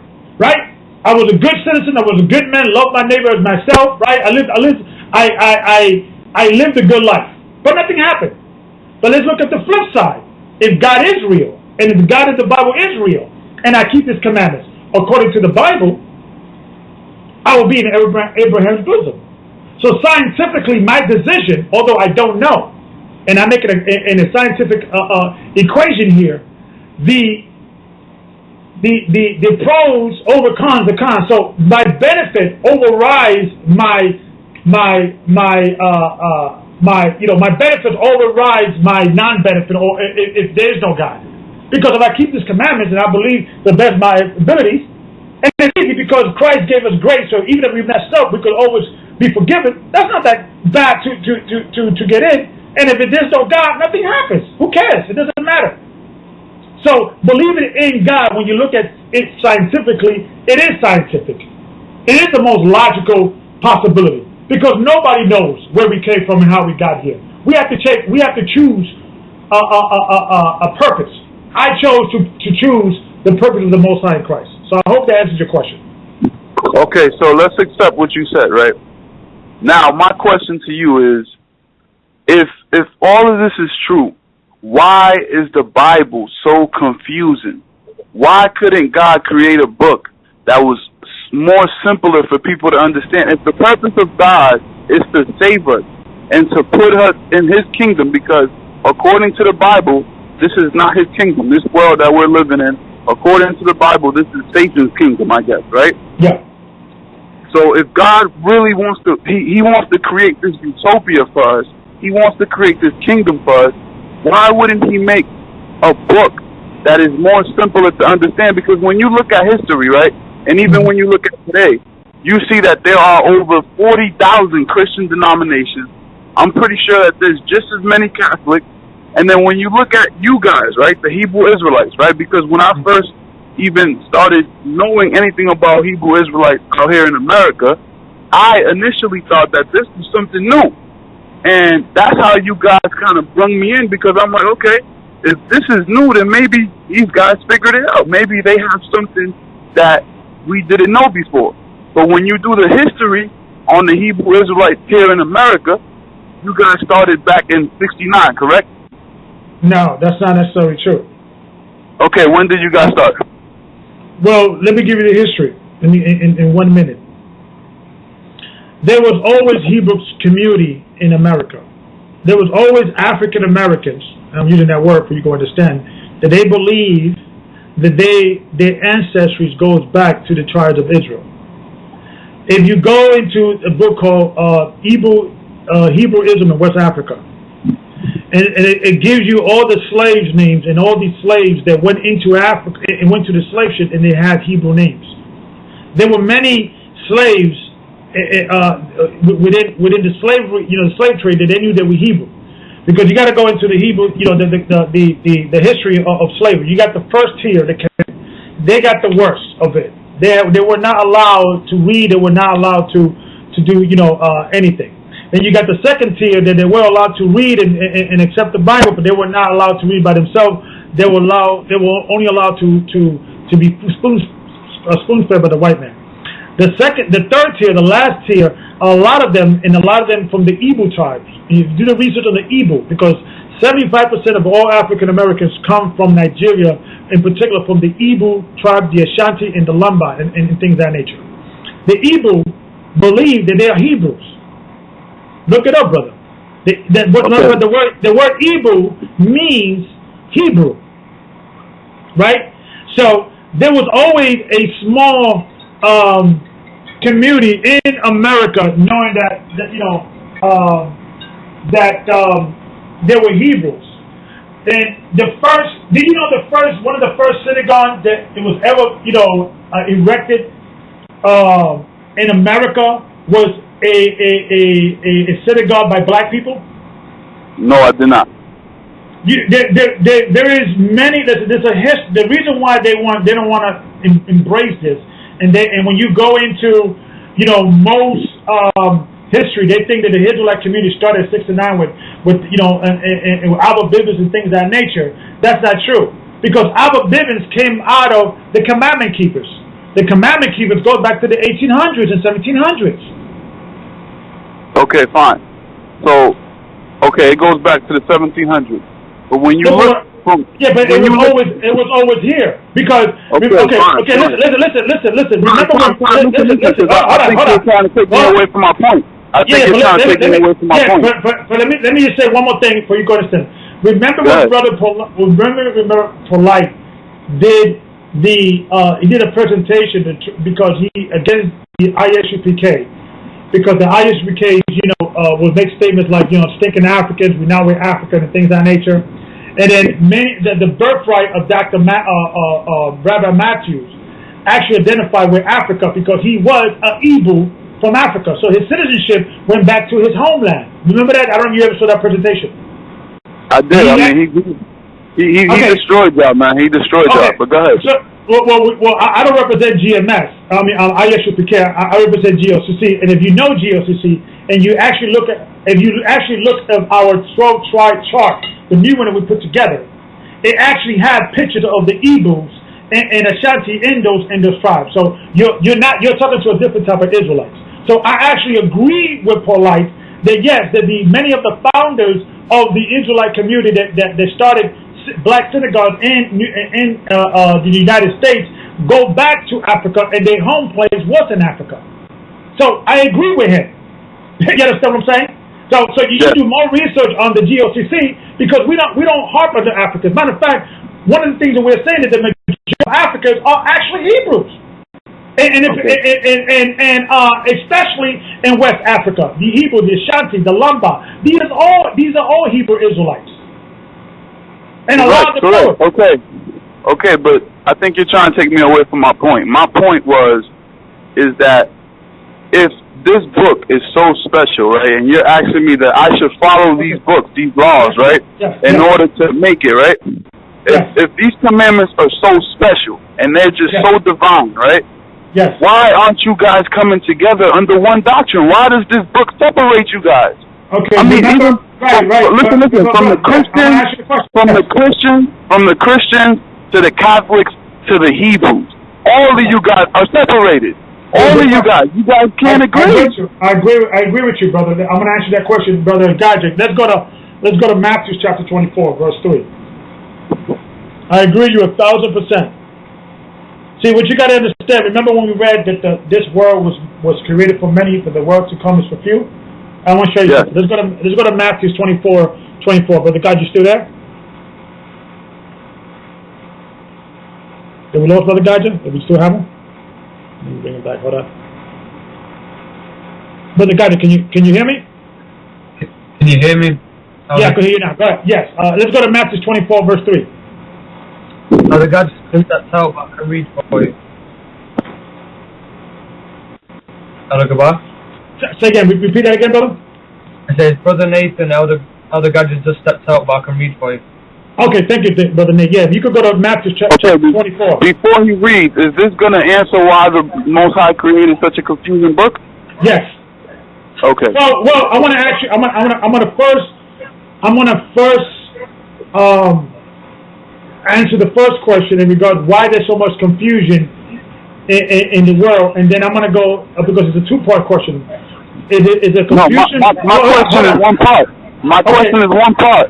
why did the Most High create such a confusing book if His goal is to save us? Okay.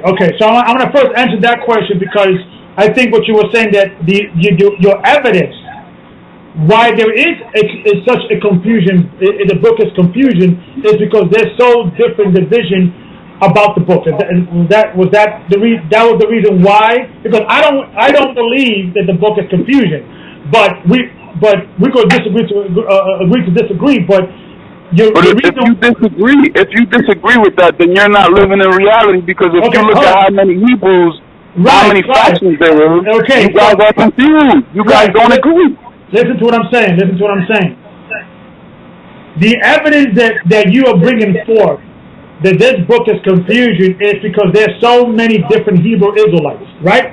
Yes, because according to you guys are the last hope for the Bible. Don't you realize that you guys are the last standing hope for the Bible? Right. I'm gonna give you the answer, brother. If you don't mind, let's go to Matthew 24, verse 3. If you don't mind. Verse 3. The book of Matthew 24, verse 3. And as he sat upon the Mount of Olives, the disciples came unto him privately, saying, Tell us, when shall these things be? And what shall be the sign of thy coming, and of the end of the world?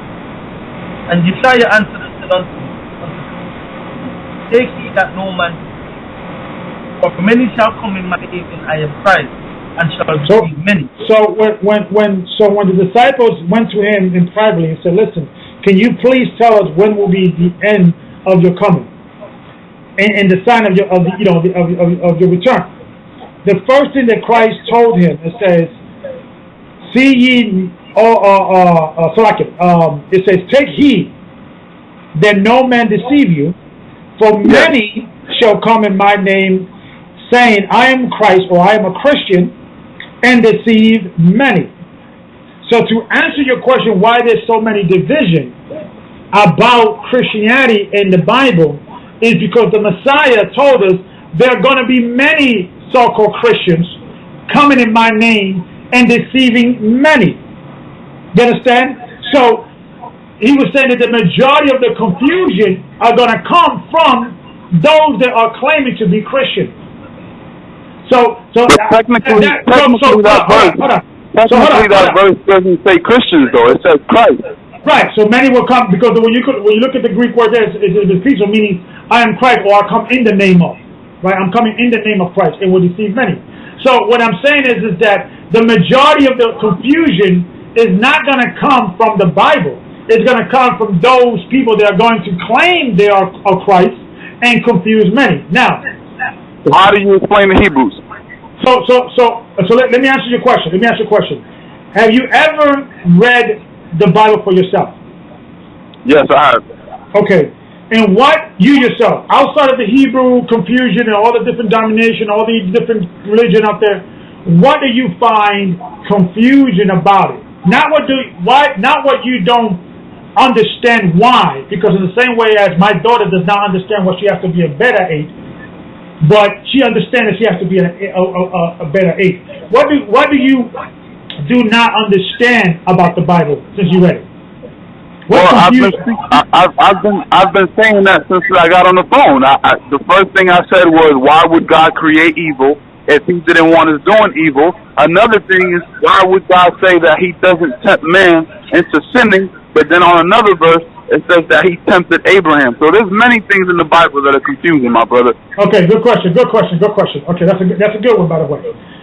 When you look at the word Abraham, God, the word means Elohim, means gods, meaning there was a God or a power that tempted Abraham. And when you read down, and the temptation was that he wanted him to sacrifice his son, Isaac. And then when you keep reading down, you would the angel of the Lord stop Abraham and say, Abraham, stop, because now I know that you will serve God.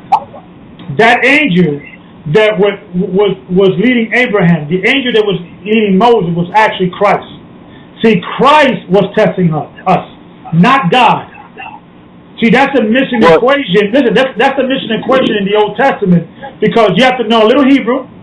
You have to, and listen, I do agree with you. If you're not learned, the Bible can be confusion, a little confusion. That's why you have to get it under these classes, get a teacher, and give the Bible at least 3 months.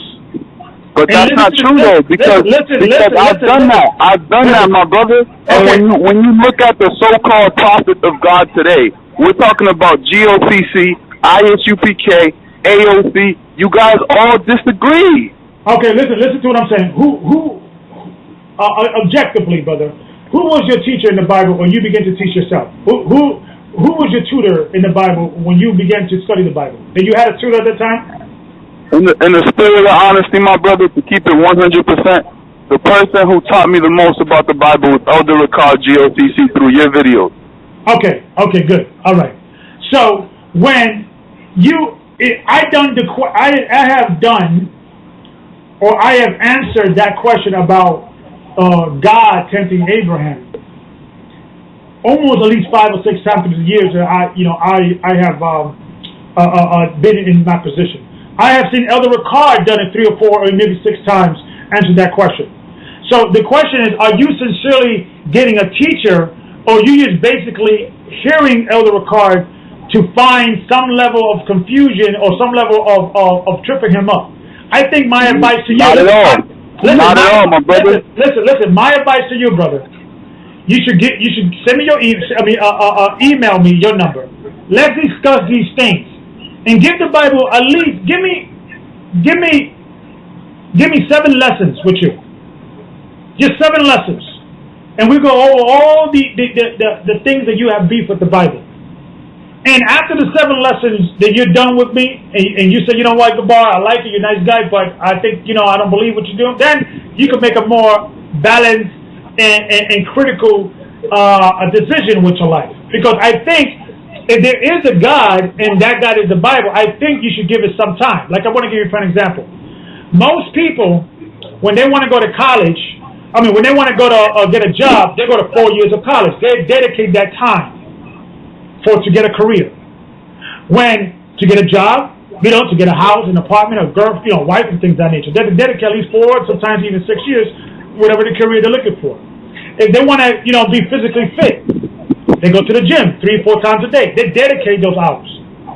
So I think the salvation, if there is a God, you should dedicate some time. And come in with an open heart, an open mind, an open heart. So you know what? Let me try to understand what the Gabar is saying in regard to the scriptures. And then after 7 weeks, brother, if you don't say, you know what, I don't get it, I don't like it, it's not for me, then we could shake hands and we could say, shalom. Would that be a fair assessment to do? And brother, I get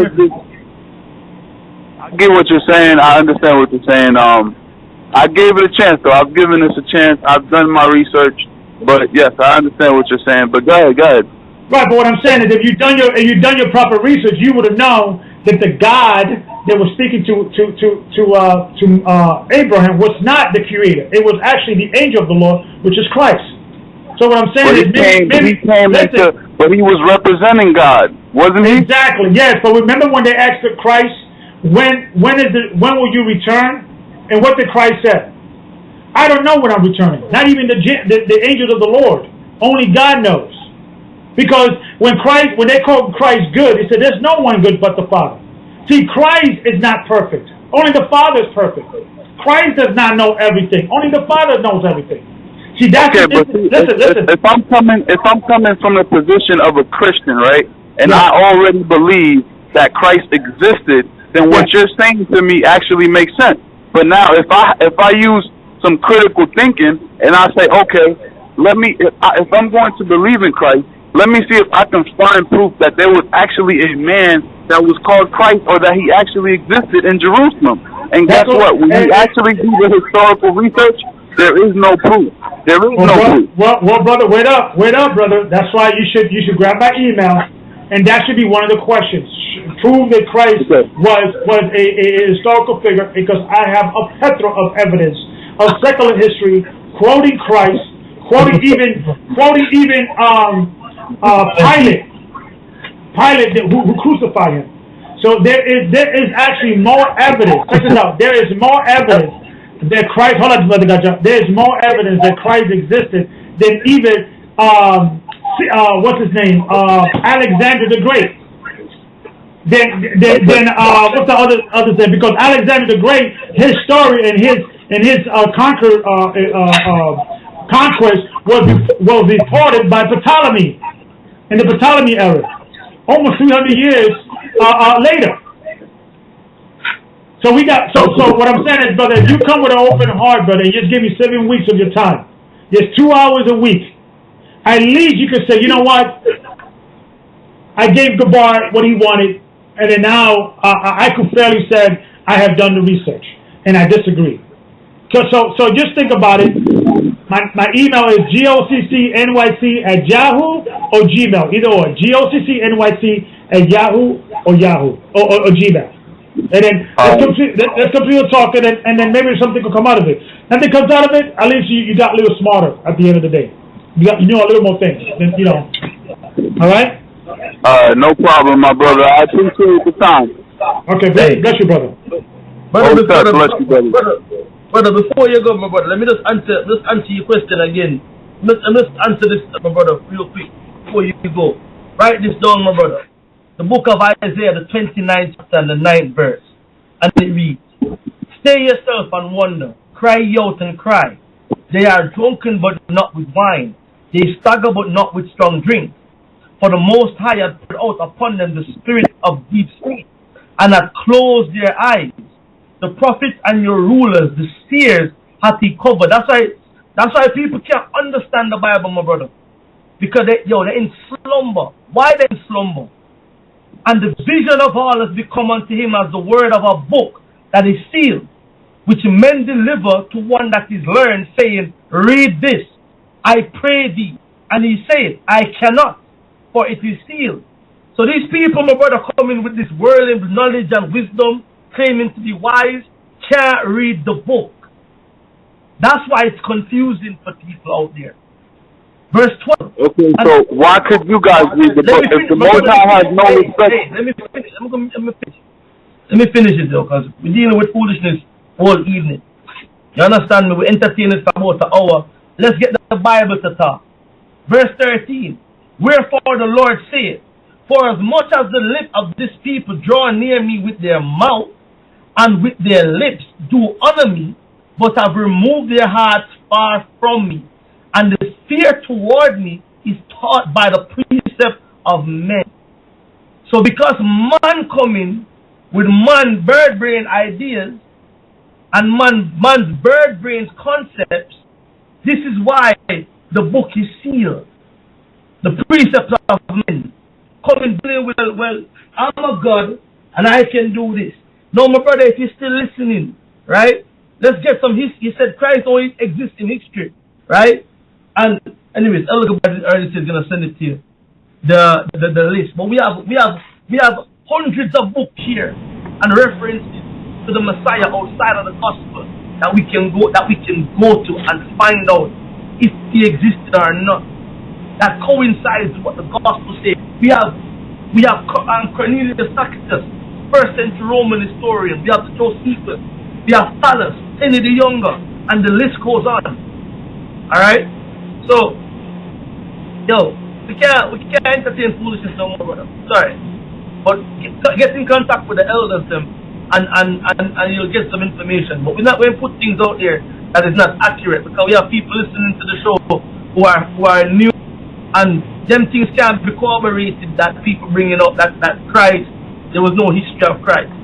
All right, Christ well documented throughout all the civilizations outside of the gospel. Yeah, I mean the argument for thousands of years was Christ the Messiah, not whether he existed. Everybody agreed that he existed.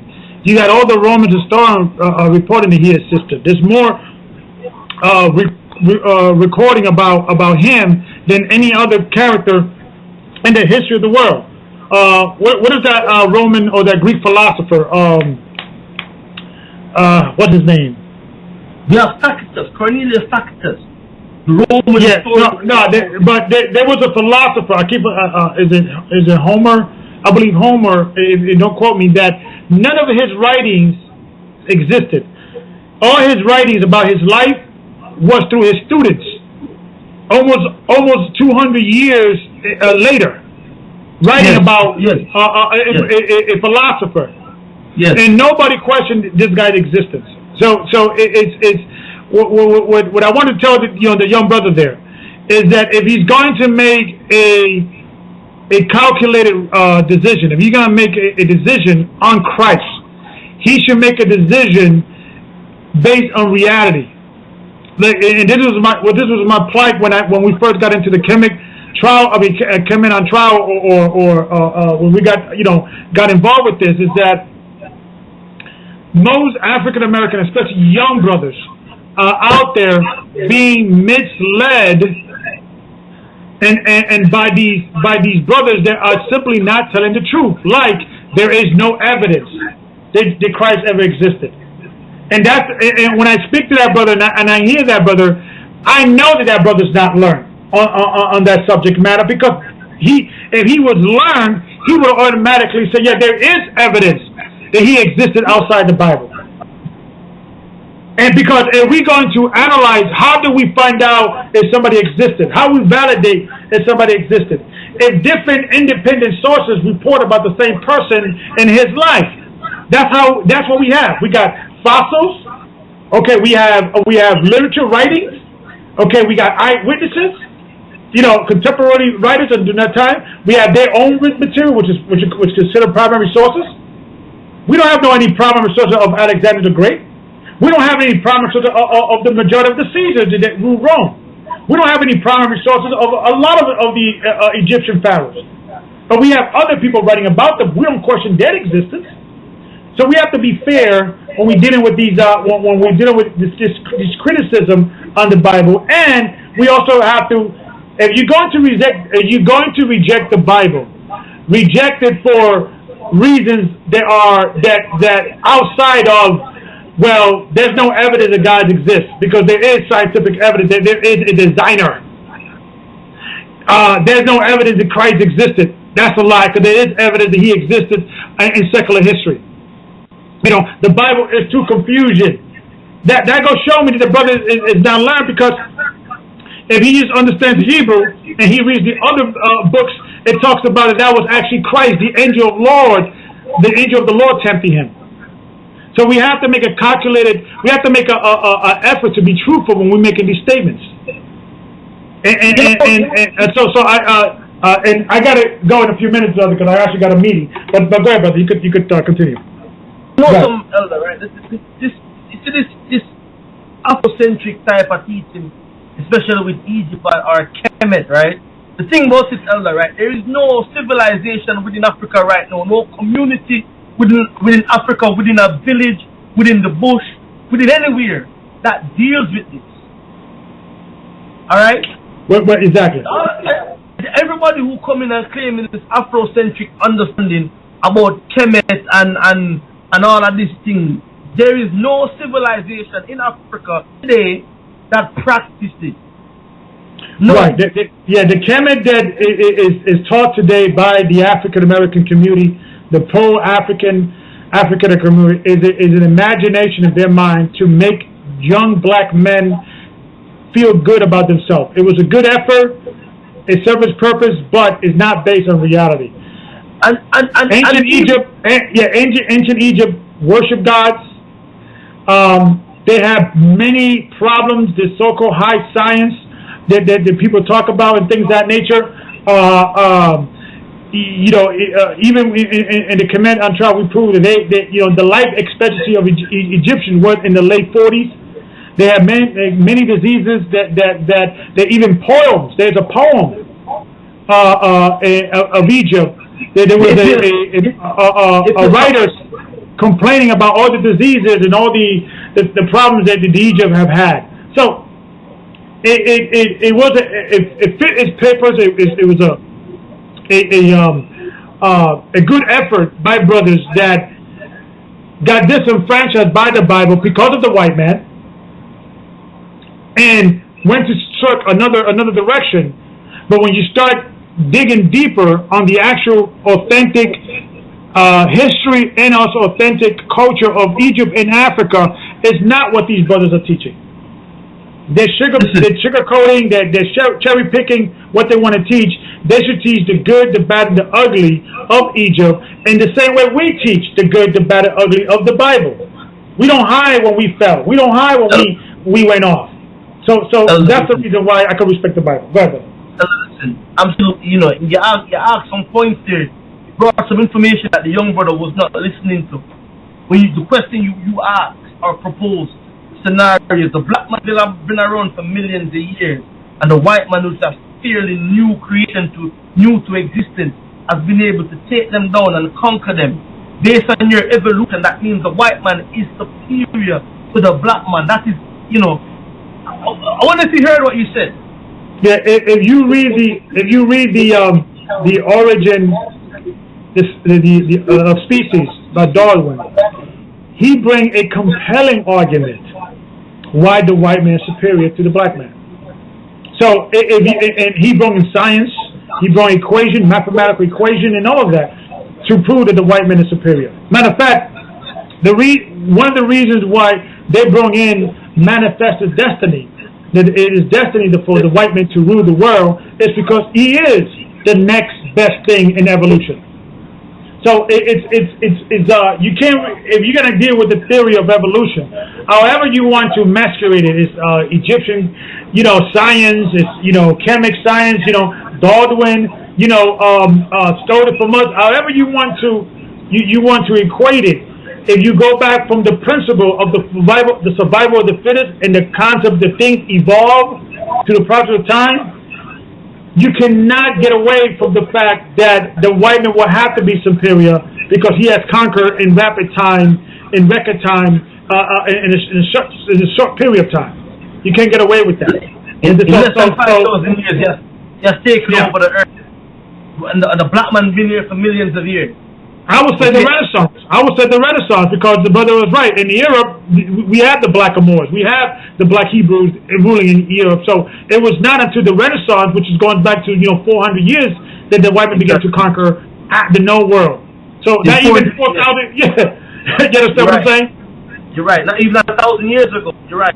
Yeah, 400 years. This species that all black, pro-black people say, well, we are superior to conquerors in a period of 400 years. How is that possible if we are so superior?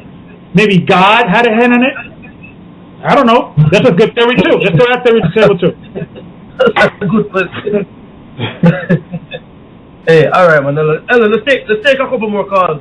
And absolutely. All right. I only came on here for to just talk to the people, and we're having a good show. So praise more. Yeah, but the brother and the brother's good, brother, and brother, you really, I hope you really take my challenge and give me, send me an email with your number and your info, and let's talk, and hopefully, because I think the brother is good. He just been confused by all these Camite brothers that are masters in confusion. With all due respect, but brother, guys. Let's go. Let's go. 631 area code. Shalom, caller, you live. Caller, you there? Going on? Alright, no one there. No one. I think we got Elder Romar and Elder Lawyer here with us. Elder Lawyer, can you hear me? My day is good. Hey, shalom, Elder. How you doing? Doing well. Well, excellent all. Thanks for having me. Well, I didn't realize you were on for so long. Yeah, I pretty much caught maybe the mid-section of the conversation. That's really going to make the conversation. Go ahead. Wait, give us your thoughts. Hey, I mean, it's pretty much I think the brother at one point may have been here and really truly wanted to learn. But based on all the things that are out there on YouTube, social media, whatever the case may be, somewhere along the line he came across something that confused him concerning the Bible. And I guess that led him down this road to which he's down. he's an unbeliever or pretty much in limbo. I think there's still hope for the brother. I think right now he's just in a place in which, because of the confusion that's been placed before him, you know, he's on this path now in which anything related to the Bible or anything related to spirituality is, you know, is false, can't be true, can't be proven. You know, the same thing we hear all the time, same argument. You know, it's nothing new, nothing different that I've, you know, that we haven't heard before, but nonetheless, we pray that the brother is able to really ground to the system and realize the depths of what he's going into. And one thing I want to pull out, and I know you brothers have been going into the history of, you know, evolution and how that theory, really with that theory, the odds are stacked against us as far as who's superior. But along with that, we have to realize the socio-political aspect of it. If, according to their evolution, we are, you know, they're superior and we are inferior, then where does that leave us in the stage of, or in the aspect of social Darwinism? Because it's not just a scientific laboratory research type of Darwinism thing, which is just a theory that people are discussing and trying to come up with the origin of man. That is actually a social aspect. And the social aspect is that those who are inferior must somehow or some way be prevented from breeding and must eventually be exterminated. Okay. This is what happened with, you know, Hitler, regardless of all the, you know. Right. You know, we know there's things behind that, but when it comes to Hitler and some of the most, I guess you would say, some of the most damning events in our history that take place under the guise of the philosophies of Darwin. So that's another aspect we have to look at. It's way deeper than you just forsaking God and saying, well, if God exists, we must give ourselves over to evolution. Absolutely. I guess to the remark, just requested a few scriptures to go into, which we're actually going to read. But yeah, man, it's deeper than just you to come up with a defense or an attack against God. Once you place yourself in the philosophy, you now, and I think Elder Gabar made this point, you now have to deal with the consequences of that philosophy, the end result of that philosophy. And the end result of evolution, whether you want to call it Darwinist evolution or ancient Kemetic evolution, whatever you want to call it, there's an end result. And in that result, we don't fare well. Okay? So, of course, there's many other things that we put out there as far as the history of Christ. And I have to be bold in the statement. People speak about, and it's the last thing before I set out. When people make this statement about the history of Christ and its existence, we have to realize, I'm pretty sure we all realize this, and have to come to the acceptance. And I'm going to say this. There's much history, as you brothers have stated, concerning Christ outside the Bible, outside the gospel. But we have to ask ourselves this question. If there was no secular history pertaining to Christ outside the Bible, outside the gospel, would we still believe?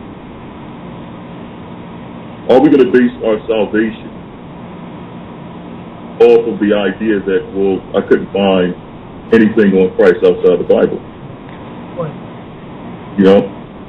Because if I base it on man's record and man's word, you know, secular history, that doesn't negate the fact that I still have to face a judgment. That judgment still stands. And a good chapter for those who fall into that trap is John the 5th chapter, where Christ tells us that his record or his witness is not of man.